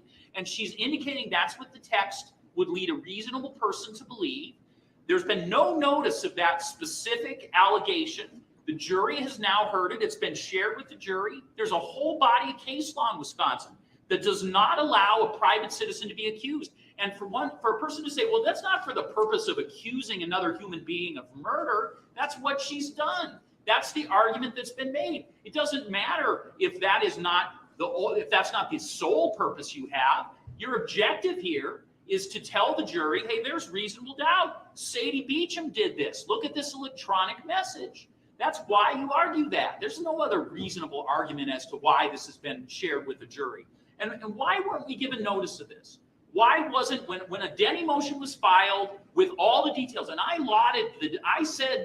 complimented the defense just a week ago when they provided their factual circumstances so the court could litigate that with the state, because I believe that's the entire proper procedure. I'm on record as having complimented them for supplementing and providing a factual basis for the court to make a fair ruling. And we are in complete absence of that in this situation. This can't be remedied. Sadie Beecham has been accused of murder when Denny exists as litigation in this state. If I may respond. Go ahead. Thank you, Judge. I have not accused anyone of anything. I think it's been very clear that the defense is saying that none of this evidence exists, and law enforcement, instead of doing their jobs to investigate, just went with a single individual, that they had tunnel vision. An extremely proper defense, and this does not fall under Denny, is to say what the law enforcement didn't do. I'm not here to purport that this is what happened, nor have I said that. During trial, it'll be, this message was sent. Hey, detective, were you aware of this? Did you look into it? Do you think it's a little bizarre? Yeah. And leave it at that. Nowhere have I just said right now that I intend on pinning this all on Miss Beecham, nor have I think that has been I think she's right. Theme of my opening statement. But if you don't have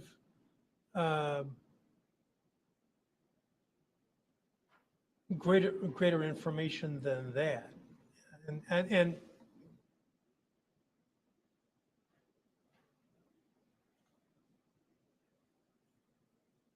why is it relevant? I mean, what difference would it make whether the police followed through on it or not, unless there's reason to believe that that was the person who was responsible for the disappearance of the decedent?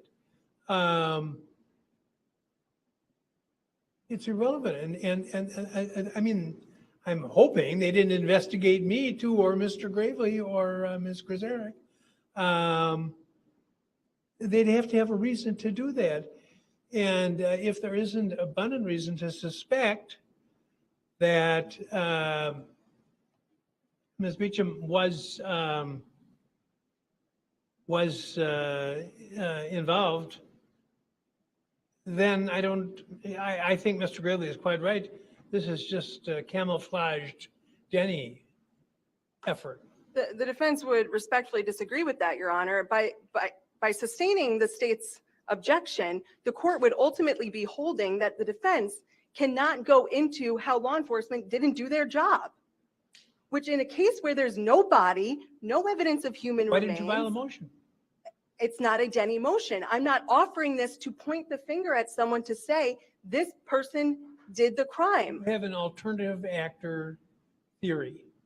It's not an alternative actor theory. And if I could maybe give a preview to what was going to come next, is the 20 other things that law enforcement didn't follow up on.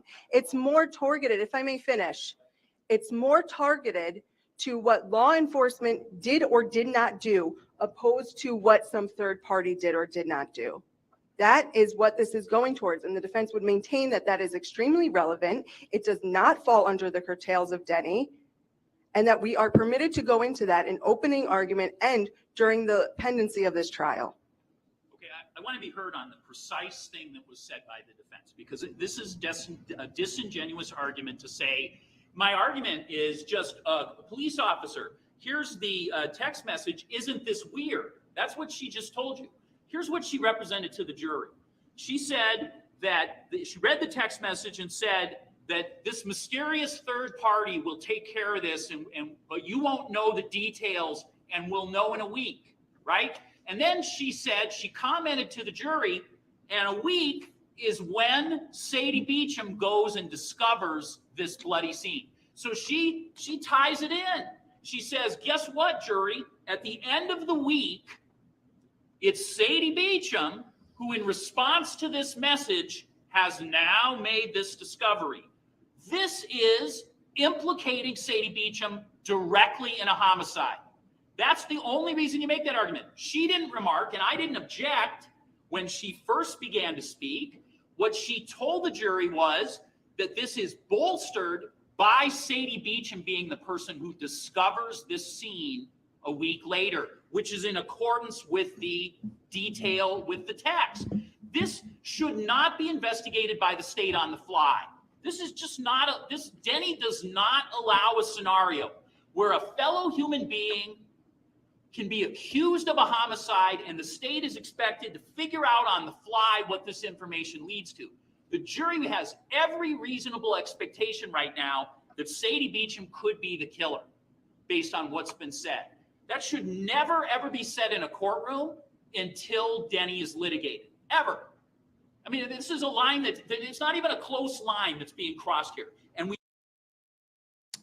law for this jury. What I was going to say before the objection came was that even just, okay, so it's still, again, not being offered to point the finger at her. And I'm not sure. Frankly, your Denny motion that I denied with respect to Mr. Campbell, I might have granted the one on this one because there is not more body to it. So I think Mr. Gravely correctly yes, Sadie Beecham in the audience concerned that this is just, as I said, a camouflaged Denny motion or effort. All right, we're going to wrap that up there. Somewhere we were mentioning the devices they were wearing. They can be translators and they can also be audio because Natalie Wisco was saying that even though it looks rather crunched, apparently this courtroom is huge and it's hard to hear. So a lot of people will wear like the amplifiers. So that is, and again, this continued for over 3 more hours. Well, 2 more hours if you take away the lunch break. And how this all worked out. So right in the middle of the defense's opening statements, the prosecution objected, went through all of this argument and requested a mistrial, made a motion for a mistrial. The judge, they argued about it. And at the end of the day, Judge Schroeder, he said that what they're going to do is he gave them time until tomorrow morning to prepare a brief on the arguments that they've made. So the prosecution has to argue why it should be a mistrial, and the defense has to argue why it's not a mistrial, and to submit those. And he's going to review it overnight, and then in the morning, I think they had to do it by 9 o'clock tomorrow morning. Then he'll review it, and then starting at 1 p.m. Local time, which would be 2 p.m. Eastern time, U.S., the judge will consider that he'll hear the oral arguments on the motions, and then he will make the decision whether or not to declare a mistrial or to allow the trial to go forward. So Ozzy Overlord is going to handle that tomorrow. Make sure you check out his Twitter and his YouTube feed to see when this will happen and to get Ozzy's details, because there's not going to be anything in the morning, so I won't be streaming the trial in the morning because there is no morning stream. It'll be Ozzy Overlord starting at 1:45. 1:45 p.m. I believe he said Eastern time, 12:45 Wisconsin time, and he'll take you through the morning and get the judge's decision on whether to grant another mistrial in this case. Unhung Hero says it's 4:30. Now I have a craving for Denny's. Exactly.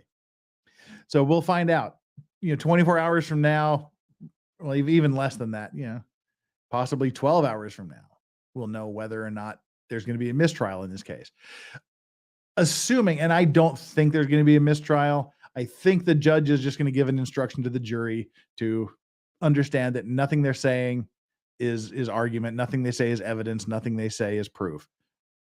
I think that's what they'll do ultimately, because the judge doesn't want to give another mistrial in this case.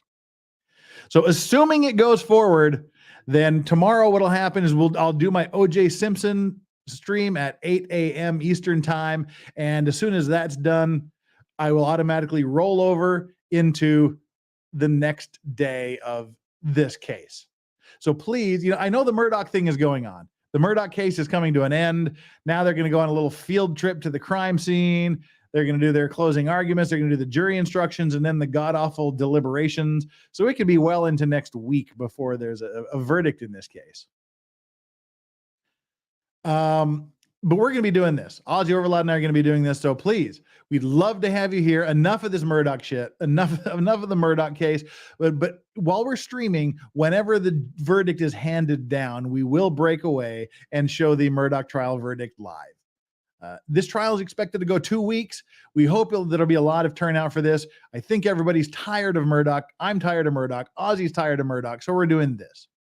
And those of you that asked about the Visine case, there was supposed to be a Visine murder case where a woman murdered a woman in her care allegedly by poisoning her drink with 6 bottles of Visine. That trial was supposed to start on the same day as this trial, but there was a new expert and there were some other problems, so it got delayed. I'm trying to remember off the top of my head what the deal was with that. They had a hearing yesterday. There was supposed to be a hearing to schedule the time. I think May 1st, if I recall correctly, May 1st is when they're going to be doing it. May 1st, I think, is when they're going to reschedule that hearing. So March, April, we'll have no hearing date. And then on May 1st, they should schedule that. Also, we've got Business supposed to be starting on May 15th. Sometime in April, Courtney Clenny and the suitcase murder chick, Sarah Boone, they're supposed to get trial dates. So there's going to be a lot of trials possibly coming up in April and May. We'll be here for as many of them as we possibly can. I'm ride or die with Business. We're going to stream that. I know Nick is streaming it, but by God, I'm streaming that one too because I followed that since day one. That's my trial. I'm following it. So we're going to ride out this. Come back tomorrow. Hopefully, we'll first go to Ozzy Overlord in the afternoon time, U.S., and watch these arguments and hear whether the judge is going to grant a mistrial or not. Assuming there's no mistrial, come back the next morning and join me. But first, I'll be doing the O.J. Simpson trial. So here's what we've got. O.J. Simpson coming up Thursday. Hopefully, this trial coming up immediately following my O.J. Simpson. Then Friday, the trial again.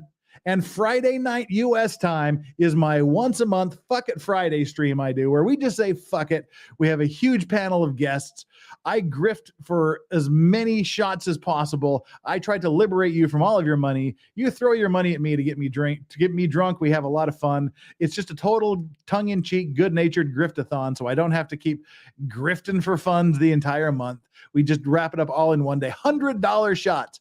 If you give a $100 super chat, I take a shot of a premium top shelf whiskey, which in this case looks like it's going to be a Glenfiddich 21-year Scotch, and the other aggregates of $100 come up to a lesser tier shot. I take a whiskey that I take a shot of, which will probably be Maker's Mark this time around. I haven't exactly decided which lower tier whiskey we'll go to, but that's what it is. Fuck It Friday. We have a great panel of guests, and we just talk about whatever the hell comes to mind. It is total open forum.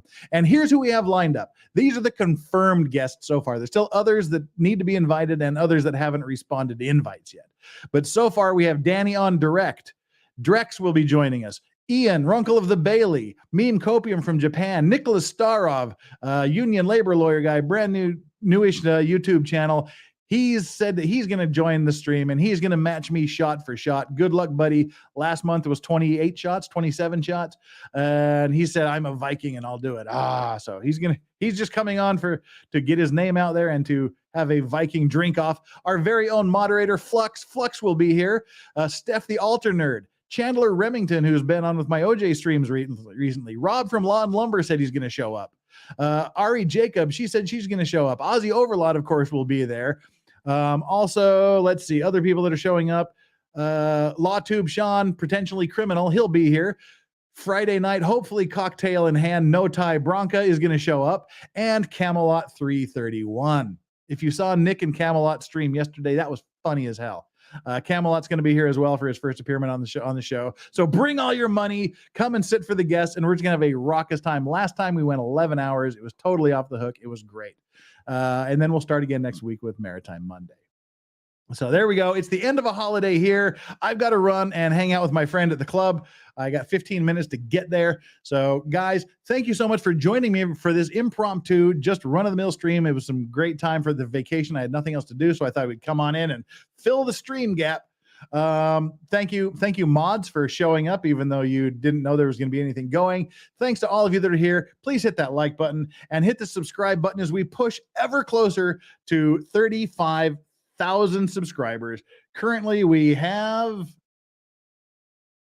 we lost one subscriber. We have 34,923. We need 72 people. Is that right? 75, 76, 77 people. We need 77 people to get us, if I can't do math, I think it's 77 people to get us to 35,000 subscribers. So if you haven't subscribed, I would deeply, deeply appreciate your subscription. And if you have subscribed, please make sure you're still done. We'll see you tomorrow for OJ Simpson. In the meantime, make sure you check out Aussie Overlord for times for the afternoon session of this trial tomorrow.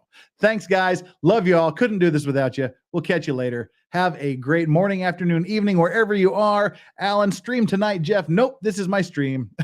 I'm going out to have fun, and then I'm getting a good night's sleep. Love you guys. Talk to you later. Law Racks out. Peace.